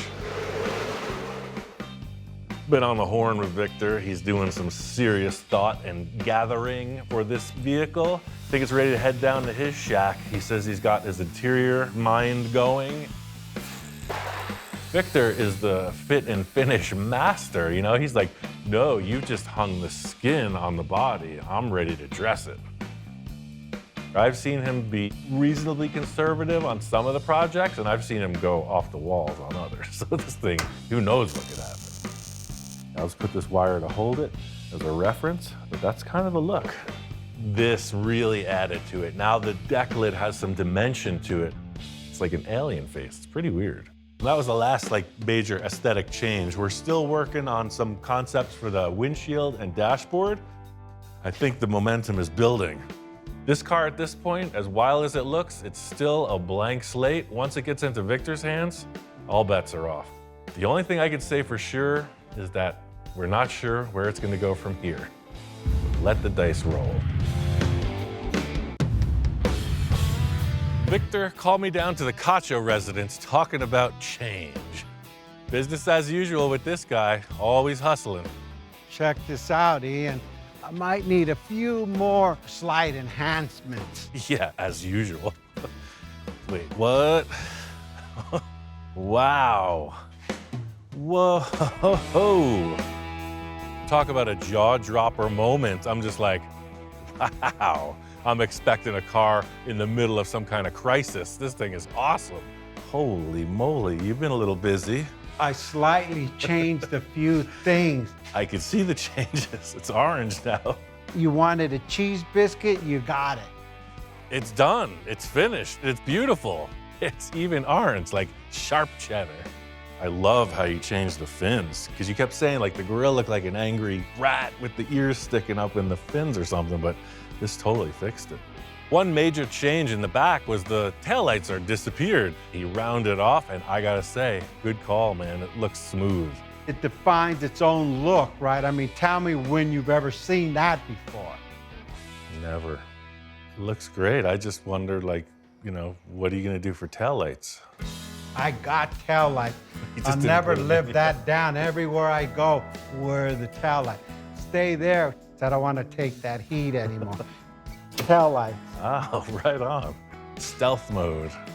I think the car is a little bit of everything. It's futuristic. It's definitely got street rod vibes. The classic panel shapes of the old cars we used are represented, so it's kind of a mashup. It's its own thing. And the original bubble topper where we started blowing bubbles, I brought it and made the windshield out of it. Right. Okay. And I just kind of added another contour to it. I like it.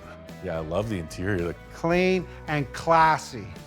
We did flip-flop in conversation on the wheel choice. I tried spokes. He ends up with these big diameter, like exotic car rims. And in the end, it is an exotic car. These are off of a 4x4 truck. Right, I know the style, the big lifted trucks with the small, low-profile off-road tires. And now I see what you're doing, man. It works. With Victor and I, our collaboration is always sort of the perfect storm. You know, he's like, I got these crazy ideas. I'm like, well, I got this crazy brain and I got a welder. And every time it works out really cool. You know me, I'm a fanatic. Once I get started. Don't say that. A fanatic? I would never have thought. Victor fires it up and tells me to jump in, and I'm like, where? There's no room in this thing.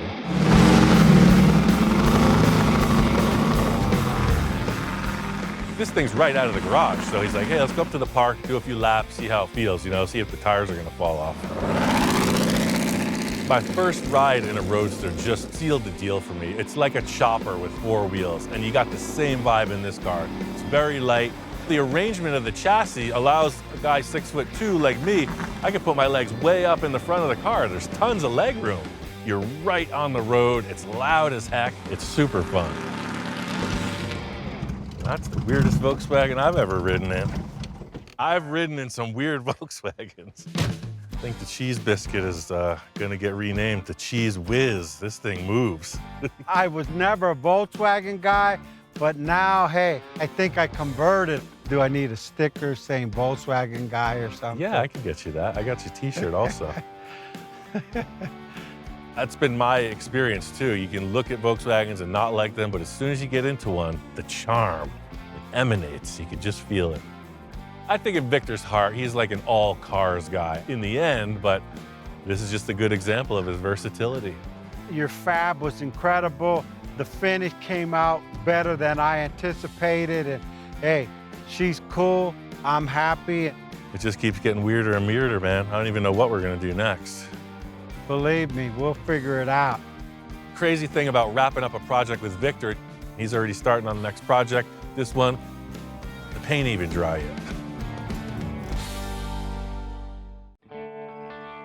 Temps in the high 90s, the breeze is just right. There's many ways to start a new project. You got a lot of considerations, a lot of thoughts. But you know, out here in the desert, I feel like all you really need is a couple good car parts and a dream. If you know me, you know I got parts laying around. It's just a matter of time till I start seeing configurations and possibilities. I gotta say, this is a pretty non-traditional horse ranch we got, so why not build a non-traditional roadster? It's a fiberglass body. It's already non-traditional, right? In my eyes, anything goes. I'm thinking about a hot rod roadster for the desert. I found some of just the right stuff. The rest is to be determined.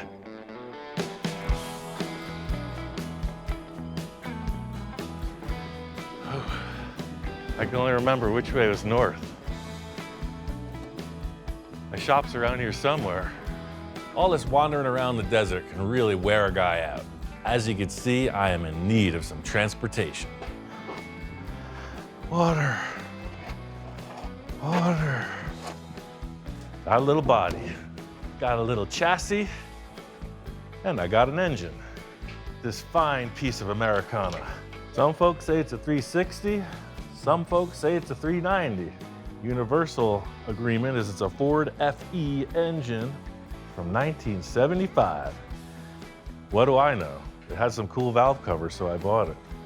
What can I say? I like sparkly things. I mean, big old valve covers, sold. Next on the list of parts is this gem. 1991 Ford Ranger chassis, two-wheel drive. It's got this twin I-beam front suspension, really strong. They make awesome pre-runners. The rear suspension is soft. They ride great out in the Wild West. The 3 Fs, Ford, Ford, and Ford. This isn't my first foray into building a desert-inspired vehicle. I made Mr. T, which came out really cool. I built my wife Jamie this awesome dune buggy, and then of course, the Interceptor. It's something I've learned living out here. You need a vehicle that can take the bumps, they can get dirty, and keep on ticking. I mean, they all turned out really good, but this time I'm looking for something a little more purpose-built, but still with that funky style. Like most of my great ideas, it's not as easy as just putting together a puzzle. Body's definitely not designed to fit this chassis, and for me, of course, it's all about the look. Like, the wheelbase is radically different. I mean, this is a pretty noodly looking chassis here. It's all over the place. I mean, look at this roller coaster effect. I don't know where they came up with that or why. When you look at the Model A or T, it looks like a ladder. That doesn't bother me. I'm gonna put this body on, start making adjustments. That's the essence of hot rodding, right? Just do what you can with the stuff you got lying around. Well, the chassis is not too wide. Look how the wheel arch is so far away from where the tire is. Problem number 1. It looks like the body's got to be sitting somewhere in that orientation. The wheelbase looks extremely long as well. You can see how much the chassis is hanging out of the back end of this rig. One of my main challenges at this point is to not cut the chassis. I don't want to disrupt the geometry of the way this thing was built from the factory. I got to find a way to make it look good in stock form. Well, we know the body don't fit. Let's see how bad the engine mashup is. This truck would have a V6 or a 4-cylinder in it, and I'm stuffing a big old Ford engine in it. That's all about the mock-up stage, right? Just keeping an open mind. We're just kind of stacking parts as usual.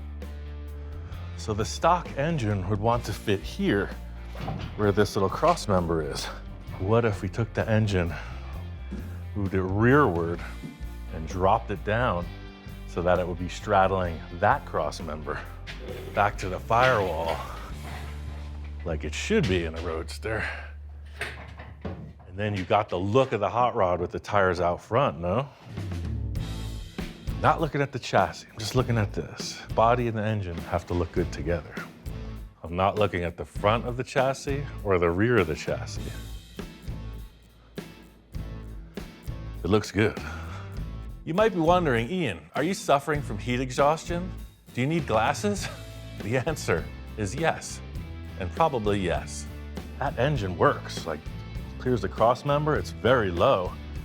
You know, what if I lowered the body? What if I notched it to kind of fit up with the engine again for that hot rod look? Ooh, that's looking better.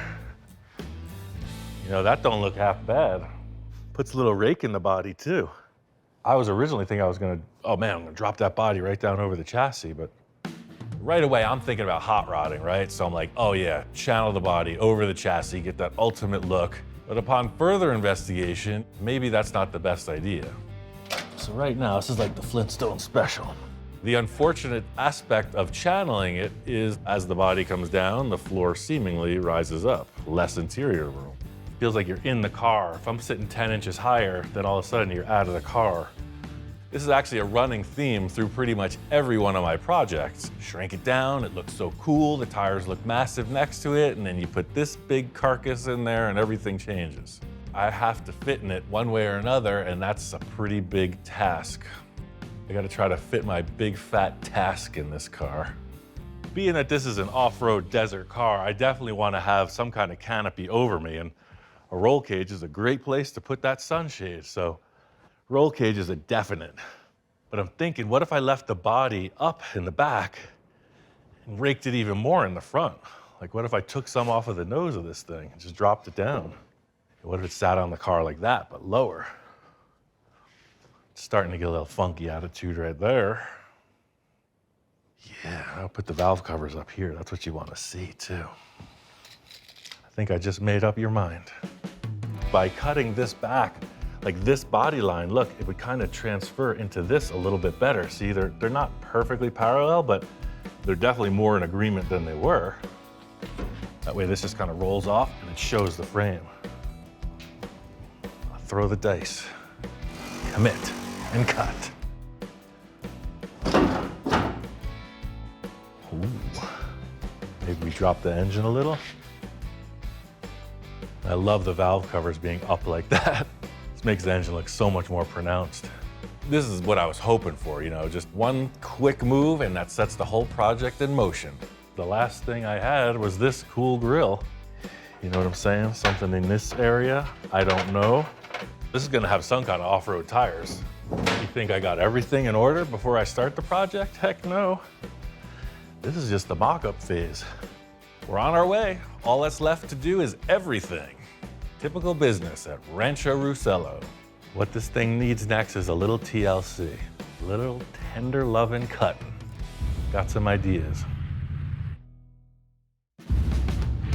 We've got our initial mock-up in place. Now it's time to bring some envisioning to life. My favorite pastime.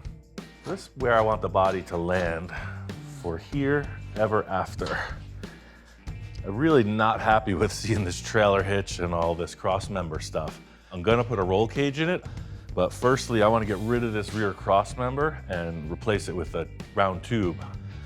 It'll look a little bit more race truck. The whole idea here is to make it appear like with a hot rod, you know, pretty much the tires are the main statement, not a bunch of extra stuff. You know, a truck would have bumpers, a tow hitch, none of that on this rig. Chassis rails are gonna stay because they're supporting the leaf spring perches. I'm gonna make the tube frame first and then cut all this out. For this part of the project and the rest of all the tubing fabrication, I'm using 1.5" with 1/8" inch wall, round tube. Probably not the stoutest choice for a serious off-road machine, but for this desert cruiser, it'll be perfect. The thing about off-road vehicles is like the functionality, these tube structures, that's the aesthetic. These things get tricked out. Some look super techy and some are more artsy. Mine would be more artsy, still looking techy.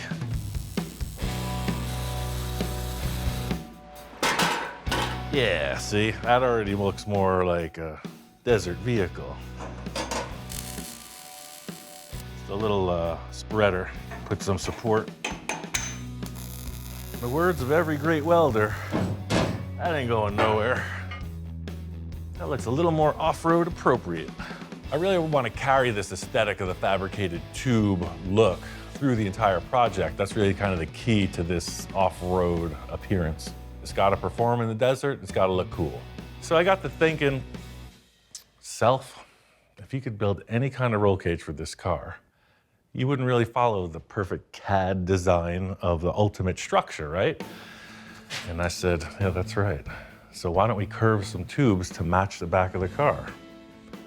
So I did, and here it is. It has the potential to follow in the back of that car, does it not? But it'll also add something, the funk factor. So if they don't turn down, they turn to wherever they land on the rear hoop, like that. So we spliced it with a straight shot. Does that look weird to you? Looks pretty weird to me. Let's carry on. In a perfect hot rod world, you'd have a chop top, right? But this isn't that type of thing. Headroom is gonna matter. Most of the time, it's all about the look, right? Like, I don't care if I'm crunched in there like a monster. But if you've been off-road and ever had the roll bar banging against your head for the entire ride, you change your mind about things. Principal factor in this look, because you think of a hot rod, chopped, channeled, lowered. This thing is pretty tall, and the roof, it looks to fit me, is gonna be even taller. Dang it. Why'd Mama make me so tall? Can't even build a cool dune buggy. I mean, that's fun buggy style for sure, but I don't know. That looks really tall. The real challenge here is to have a true roll cage, it's gotta protect your neck. And if it doesn't, then what is it? At the same time, you don't want it to look like, you know, one of those big hi-hats. So I think what's gonna sell this is having the rest of the cage in place. Right now, it's just throwing me off because I'm thinking about like a Manx-style buggy where it just have one hoop over the back and that proportions everything. We're gonna have a structure. Did a little trimming and I cut down the overhead roll bars as much as I felt comfortable doing. I wanna get the rest of the cage structure in place and then see how it feels. So these little cuts here are called fish mouths because that's why. The whole idea here is it's adjustable. Right now, these little fish mouths will allow these bars to pivot, so just kind of center in some stuff. Once you start climbing in, and you're 6'2", so you can see this, right? It looks a little awkward, but this is me sitting right on the chassis, no seat. So what might help put it in proportion more, so maybe it doesn't look like it just has a big box stuck on top, is the rear bars. That's sort of what I was seeing back here. But the question is, where this doesn't just turn down to here, this is gonna come as a straight shot back to there. This is where the old duct tape helping hand comes in. So see, that's gonna hit there. Yeah, I could see that working.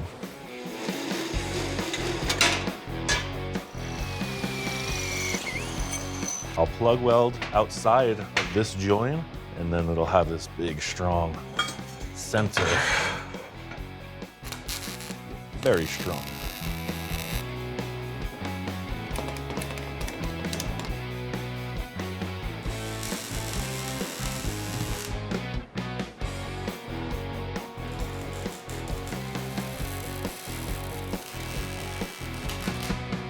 So seeing those rear bars on there, it doesn't look so much like there's a big box stuck on top. You know, it's definitely tall, right? But it doesn't look so out of proportion with the body. You know, I want to cut the front of this off and then decide what the tubes do going back to the cage. But the steering box is going to be the limiting factor because it's ahead of this cross member. So you could see, got a big old steering box sticking out ahead of the thing. I guess I'll just keep it at that. I'll cut right to that box. Just like the back of the chassis stuck out so far, the front of this chassis is going to stick out as well. Sometimes limitations are a good thing. You know, we can all just dream of idyllic situations, but occasionally, you gotta work with what you got. But I think maybe a curve in the nose section, instead of coming down to a hard taper like that. I'm thinking maybe it'll have like a bend, you know, it'll just curve up and forward. Because I'm trying to make the front of the chassis look as minimal as possible. Yeah, so see, I was seeing something like that as the front of the chassis instead. And maybe I could pull that back to say here. And it gets that hard edge off the front of the chassis. That steering box is definitely a permanent install. We're gonna work around it. Oh yeah. Looks like a hood line now, albeit a long hood. At least it has some kind of a flow. Before I get the front part of the cage welded, I want to get the engine in. The positioning of the engine is pretty critical. This is what I was really trying to show off. Get that, I mean, these valve covers, they're not gonna be yellow in the end, obviously, but it lets me express my enthusiasm.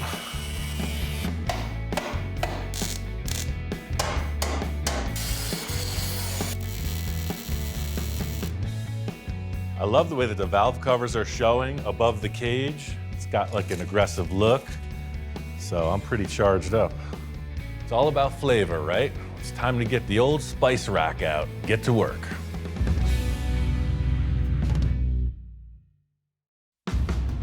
Just getting these tubes in place is really helping me with the proportion. You know, the roof height was a real problem for me, but now seeing this long stretched out front, you know, gives the tube chassis a little more proportion, I think.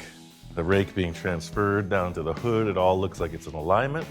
The thing that's bugging me proportion-wise are these puny little trailer tires. When it comes to options for tires and wheel style, sky's the limit as usual. Is it a sand car? Will it have paddles and skinny tires on the front? Is it a monster truck, you know, with the huge 44-inch tires? I was like, this thing is looking pretty functional. Definitely needs something with tread, something meaty looking, but I thought that something like this would be best. Yeah, I saw an ad for these babies, and it just seemed right. They're 35 by 12.5 on these centerline style wheels, and so you could really see the difference between these guys and the 14-inch trailer units. Yeah, look at that. That's quite a bit larger. When I saw these tires, I knew they were just the right thing. The first thing it made me think of is one of those RC cars that are like so capable, you know, jumping and going over everything.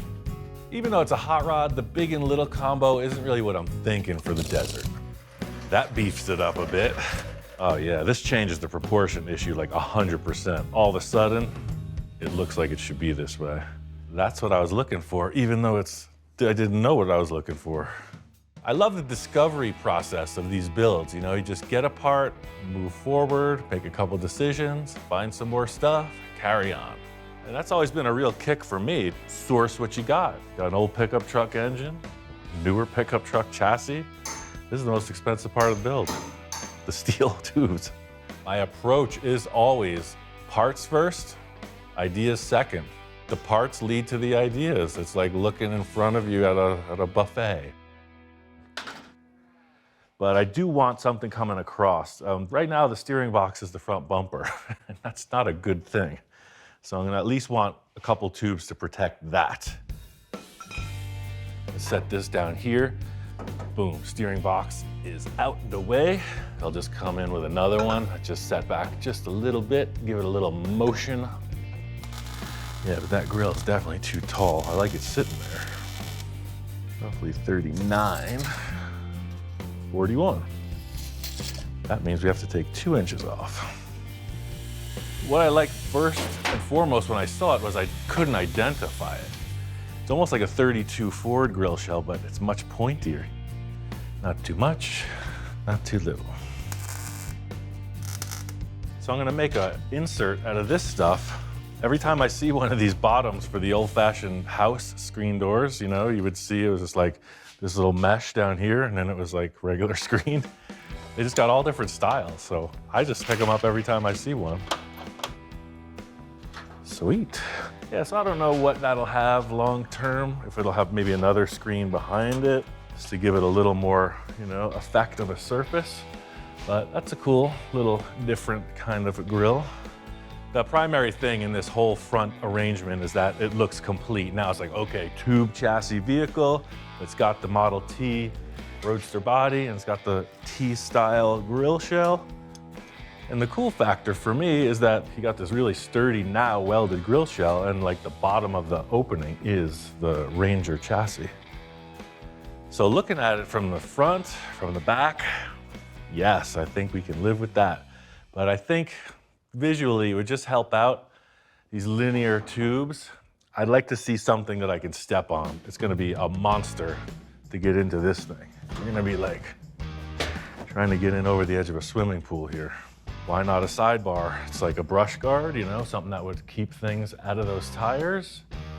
See, now you got these tubes and they're all tubing around, doing tube things. Sometimes, as they say, you gotta just keep tubing until the tubing's done.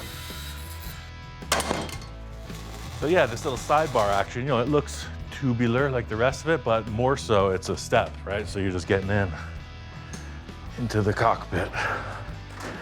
So it's gonna be easy. Getting the rest of the cage in place, all of a sudden the proportions seem to work. We're off to the races. At this point in the project, there's only 3 words for this. Yabba, dabba, do. It's gonna be awesome. Now that we have our structure structuralized, it's time to get some mechanics in place so we can get this buggy down the trail. The next 2 necessities for this thing to operate are fuel and a radiator. I picked this guy up online, and I had this left over from another project, which is perfect. This cooled a big block Chevy engine, no problem. So I've made a shroud with a big electric fan that operates just fine with this radiator. So it's basically brand new, but repurposed. I know I'm gonna put the gas tank down here underneath. So this bar is gonna come across here to support the tank. And I'm gonna have to notch into the body a little bit. All right, I'll give that up, right? You see those race cars with like the parachute on the back, it's a little box on the back of the car? Fine, I got a box on the back of the car. The second thing, where does the radiator go back here? I've seen buggies, trucks, where they'll mount them on this bar here, kind of angled. Ultimately, it comes down to the look. I don't want a big aluminum panel up here with a fan showing. There's gonna be airflow right through here. So I was thinking about getting this radiator mounted somewhere in the body with some sort of duct or something. First thing I want to do is just get this gas tank in. Bottom line here is it comes down to function, right? It's got to look good and it's got to work. But primarily for me, it's got to look good. Yeah, it gives it a little bit of that junk in the trunk look. I like it. It works good. The next thing is that radiator. That's where the plot thickens. The body lines on the Model T, they're very petite, so to speak, and the radiator I'm choosing is very large, so therein lies the mashup. Can't put the radiator in front, that's a challenge. I kind of see the radiator sitting in the body, but I want to open the body a bit so that it can get a lot of air, obviously. Cutting like what you would see for a rumble seat, like this used to be a lid, and then maybe we can push this down a little bit to expose the radiator more, or maybe we just cut it out as if it was just an open panel. Just in thinking about hot rods and old Fords, I'm like, man, maybe like the Model A style where there was a rumble seat in the back, maybe make an open area where there could have been a lid and sink the radiator in there.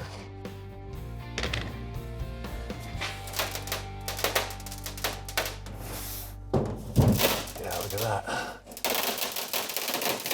the sound of success. Right? Now, does that not look like a port of cooling air potential? I like it already. So what I was thinking is if I could get this thing in the body, you wouldn't have to see a heck of a lot of it. Aesthetically, sticking up, not so good. So if I trim out some of this material, I'm able to lay that back. The surface area is still there, it's just reclined, kind of like what you'll see like in the front of a Corvette. In my world, everything's up for the slice and dice. I mean, if the radiator doesn't fit, all we have is a giant hole in the back of the car. So that fiberglass was so flexible, I just shored it up with this piece of steel so that I could push that down and tack that flap down. Yeah, that's getting close. So you see now that radiator is just direct, right to the atmosphere. This is exactly what I was envisioning. You know, the radiator's tucked in, you got the feeling of there could be a rumble seat in there. Thinking about the mix of like a hot rod and a desert vehicle, you know, this has the look we're going for, but I got one more idea for the deck lid area. So let's see if we were to do another one, and at about that distance, I think. This is just something I've seen in race cars to lighten them, etc. But I'm like, I need some airflow. It'll help come down into the radiator and out the back of the car. So it kind of looks more racy and it works to move the air. Heck yeah, that's looking more like it now. The old Swiss cheese effect. I gotta say, I'm pretty relieved. It's a pretty unorthodox approach, but I think it's gonna work. So for the next thing, aesthetics-wise and function-wise, of course, is the intake and the exhaust, you know, like how's it breathe? That's always a huge part of the character of a machine as well. And I got a couple ideas. Something old, something new.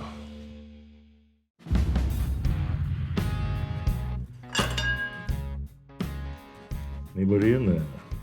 I made some progress on getting the engine squared away, and I'm inching towards that first run down the desert.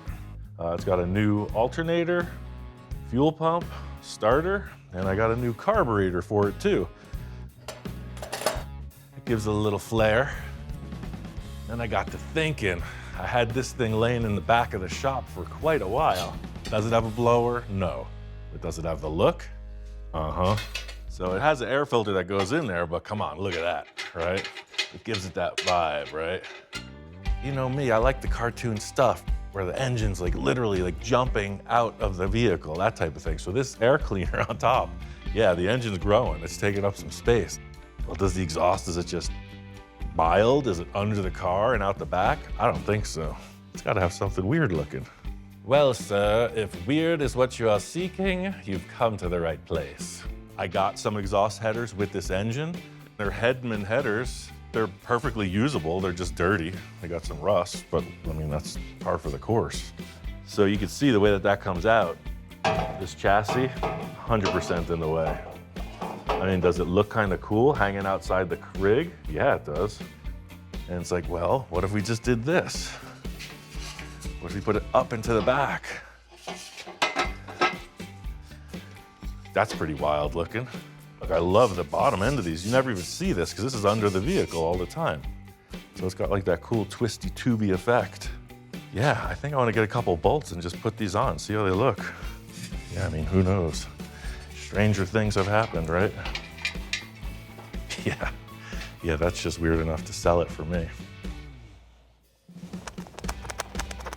Like a bat. I mean, what are you gonna do, run a pipe out here that you have to climb over when you get in and out of the car? I don't think so. What I do think is those like sprint cars, they run these little mini mufflers, so it's like a header dump right now exhaust. Yeah, look at this. Basically, you know, it makes it legal for the track. It's just the simplest of simple baffles. I was like, man, that looks pretty like industrial strength. It's all business. So, I mean, if I cut this back, shorten it up as much as possible, why not, right? Is it gonna be loud? Yeah. So I'm gonna cut the end of this off and see what it looks like.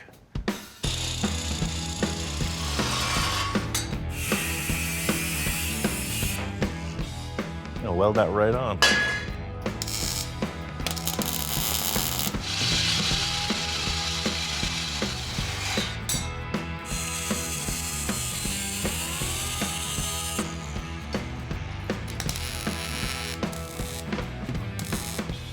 perfect harmony with everything else that I've built. It looks way faster than it actually is, so that's a bonus. Definitely like, whoa, is it a race car? Is it a jalopy? What's going on here? Everybody's got goals for their projects, and personally, I go for like the head scratcher vote. It's like, what the heck is that? That's really always been the spice for me, is when I can't figure it out. So the big question on my mind was seating arrangements. These things are very tiny inside. Once I put that transmission in, I was like, whoa, whoa, whoa, whoa, whoa. We ran out of room real quick. By putting these bars in, I snugged up the interior space by a good 6 inches as well. So I'm just gonna throw this piece of plywood in as a reference of the floor height. I was over at my buddy Tom's house, and he's like, dude, come over, I got the seats for your hot rod, check them out. So I did, I checked them out. Ford Econoline van seats. I love the green and black two-tone. This curved bottom, it's super cool.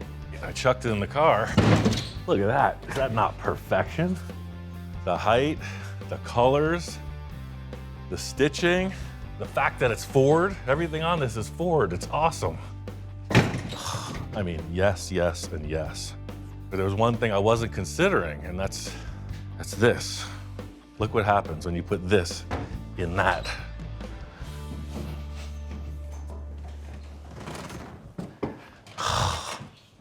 You run out of room real quick.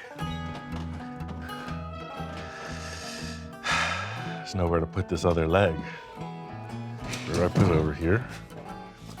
I just make it a bench seat. That's what I was trying to get away from. As much as I like them, you could see that this is 5 pounds of trash in a 1 pound bag. Nothing's easy in the land of full custom. I mean, those seats look perfect. Now it's time to figure out something else.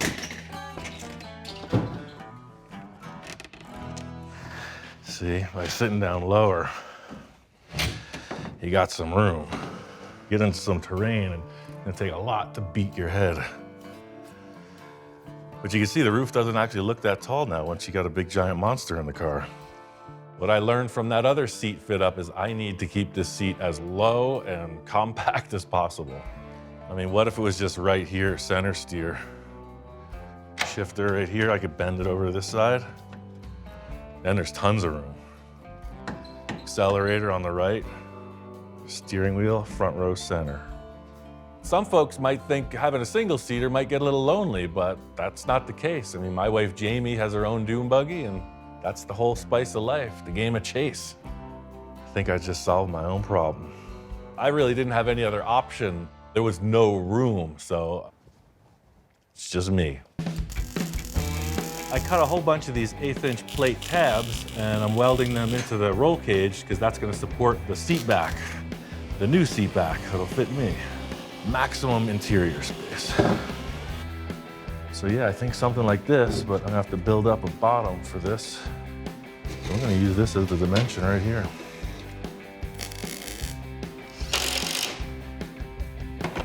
Set up my marks. So see this angle here? Just locks it in, locks it to the back. It ain't going nowhere. It's not gonna have any formal floors. It's just a screen. I got this expanded mesh. So yeah, I'm just gonna make a couple templates, cut it out for the floor pans.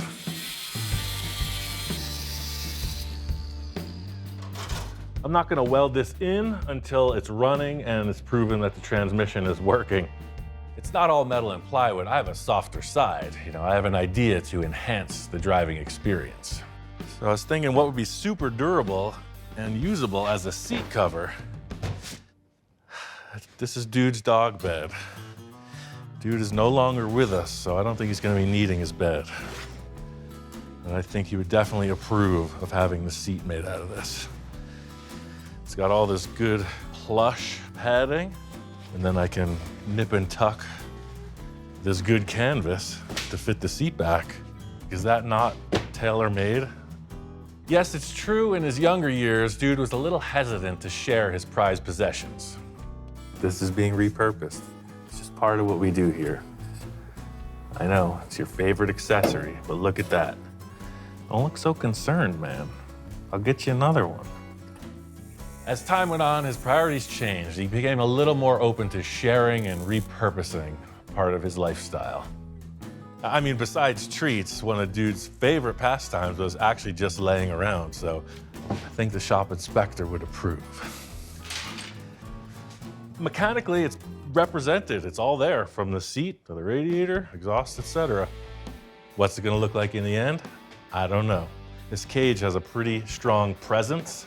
The T Roadster has sort of faded away. It's its own thing now. You know me, as usual, I got a couple ideas. I have a few more final details to attend to in the upholstery department, but we're getting there. I can almost taste the sand in my teeth.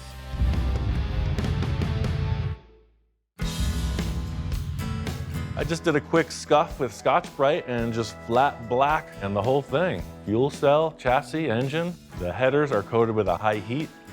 I think it's starting to look a little bit better. We're at the critical point. Got all the busy work attended to. Now we got a blank canvas. What's next? I'm not one of the great painters in the world for sure, but I've done some stuff. My style is basically simple, so I'm gonna keep this with a spray can finish. Well, is it racing inspired? Is it cartoon inspired? I think so. I think I want to bring a little bit of Roadster hot rod back into the equation. Me looking at it, the big statement right now is the exhaust, right? Some effect's got to be represented coming out of that. You see it a lot in hot rodding. Flames. So that's why I'm not going to do them. Just thinking out loud, I'm just wondering what other natural elements we could incorporate to really make this project speak out. I'm talking about something heavenly, something from above. Greased lightning. Maybe that.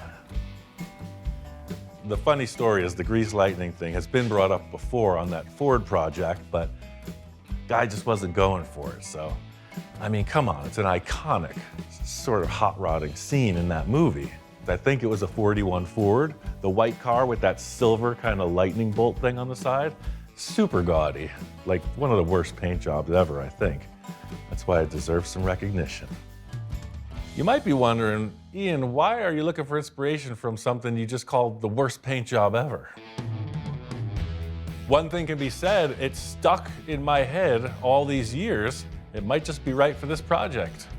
Maybe take the flow from the exhaust, from the cowl and the exhaust height, and just kind of drape it down, you know, sort of centering at the tire, and then maybe coming back up. But I'm talking about just like Zorro hit it with a lightning bolt, just all over. I think the parallel I'm drawing with the style of artwork is the way that I'm building this project. It is just a rudimentary mashup of parts. So yeah, this little weird blast of artwork on the side kind of fits. Just trying to represent the negative space in here of what the image will be. So see, it's in here that's getting painted. Does that look like a messy teenager did that? It's starting to. Yes, I'm just covering up everything I don't want to paint. It's not even like lightning at this point. It's just like an abstract shape. But if you think about superheroes like Shazam, right? So it's like, is that the center of like the blast? Is it radiating from the middle of that? I mean, you could tell a story. We're ready to apply some liquid.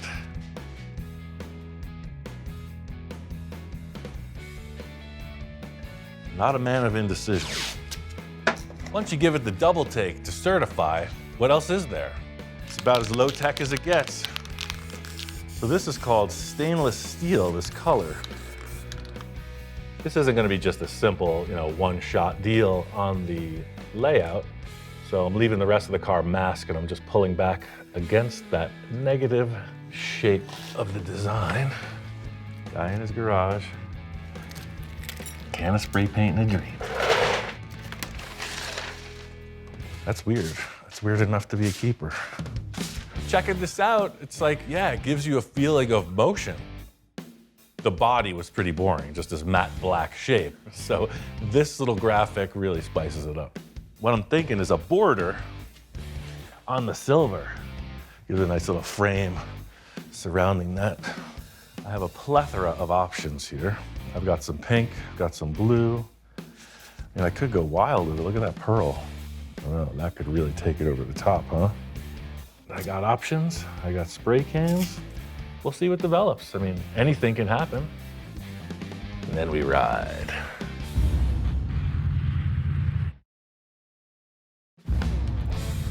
Out here in the desert, you need a vehicle for every occasion. This one is for pure fun. This desert hot rod is ready for its maiden voyage. Got the paint set up, very simple, bold graphic. This thing's gonna get nicked up, scratched up, scuffed up, so it gives it some flavor. I felt mostly like it really works with the exhaust. It's pretty dramatic. Sort of like an old race car would have, you know, something pretty primitive, but flashy. I was gonna put that blower on the engine, but I felt like it was just too much. While it did look really aggressive, I thought it might just kind of cause some stress. This thing's gonna be bouncing around a lot, and the last thing I want is a big bobblehead on top of the engine. I got these KC daylighters. They're the real deal. They got the KC logo right on the glass. I like old school. The wheel and tire combo really gives this thing an aggressive look. Dog bed upholstered seat. I mean, what more does a man need? Proportions for me were always the issue with this. Getting the roll bar in place and the length of it, like it works, but it's still super cramped inside. I barely fit. I put the steering outside the body. It steers perfect. 2 universal joints, right to the Ranger steering box. It's ready to go.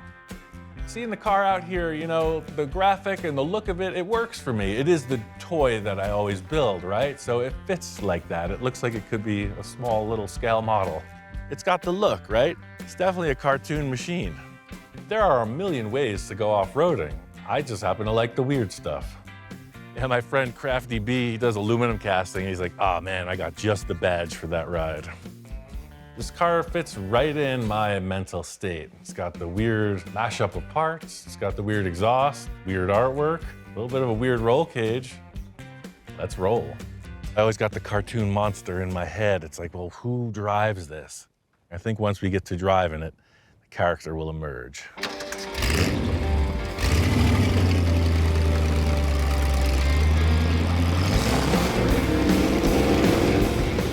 This rig is perfect for this environment. You know, it was built exactly for this terrain. It's gotta be able to take the rough stuff.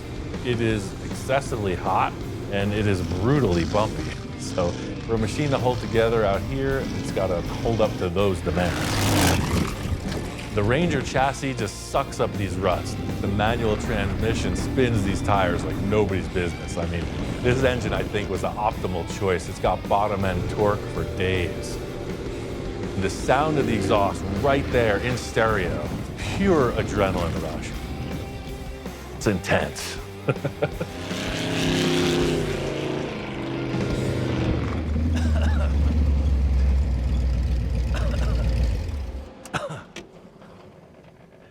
I mean, how much more fun than that do you need?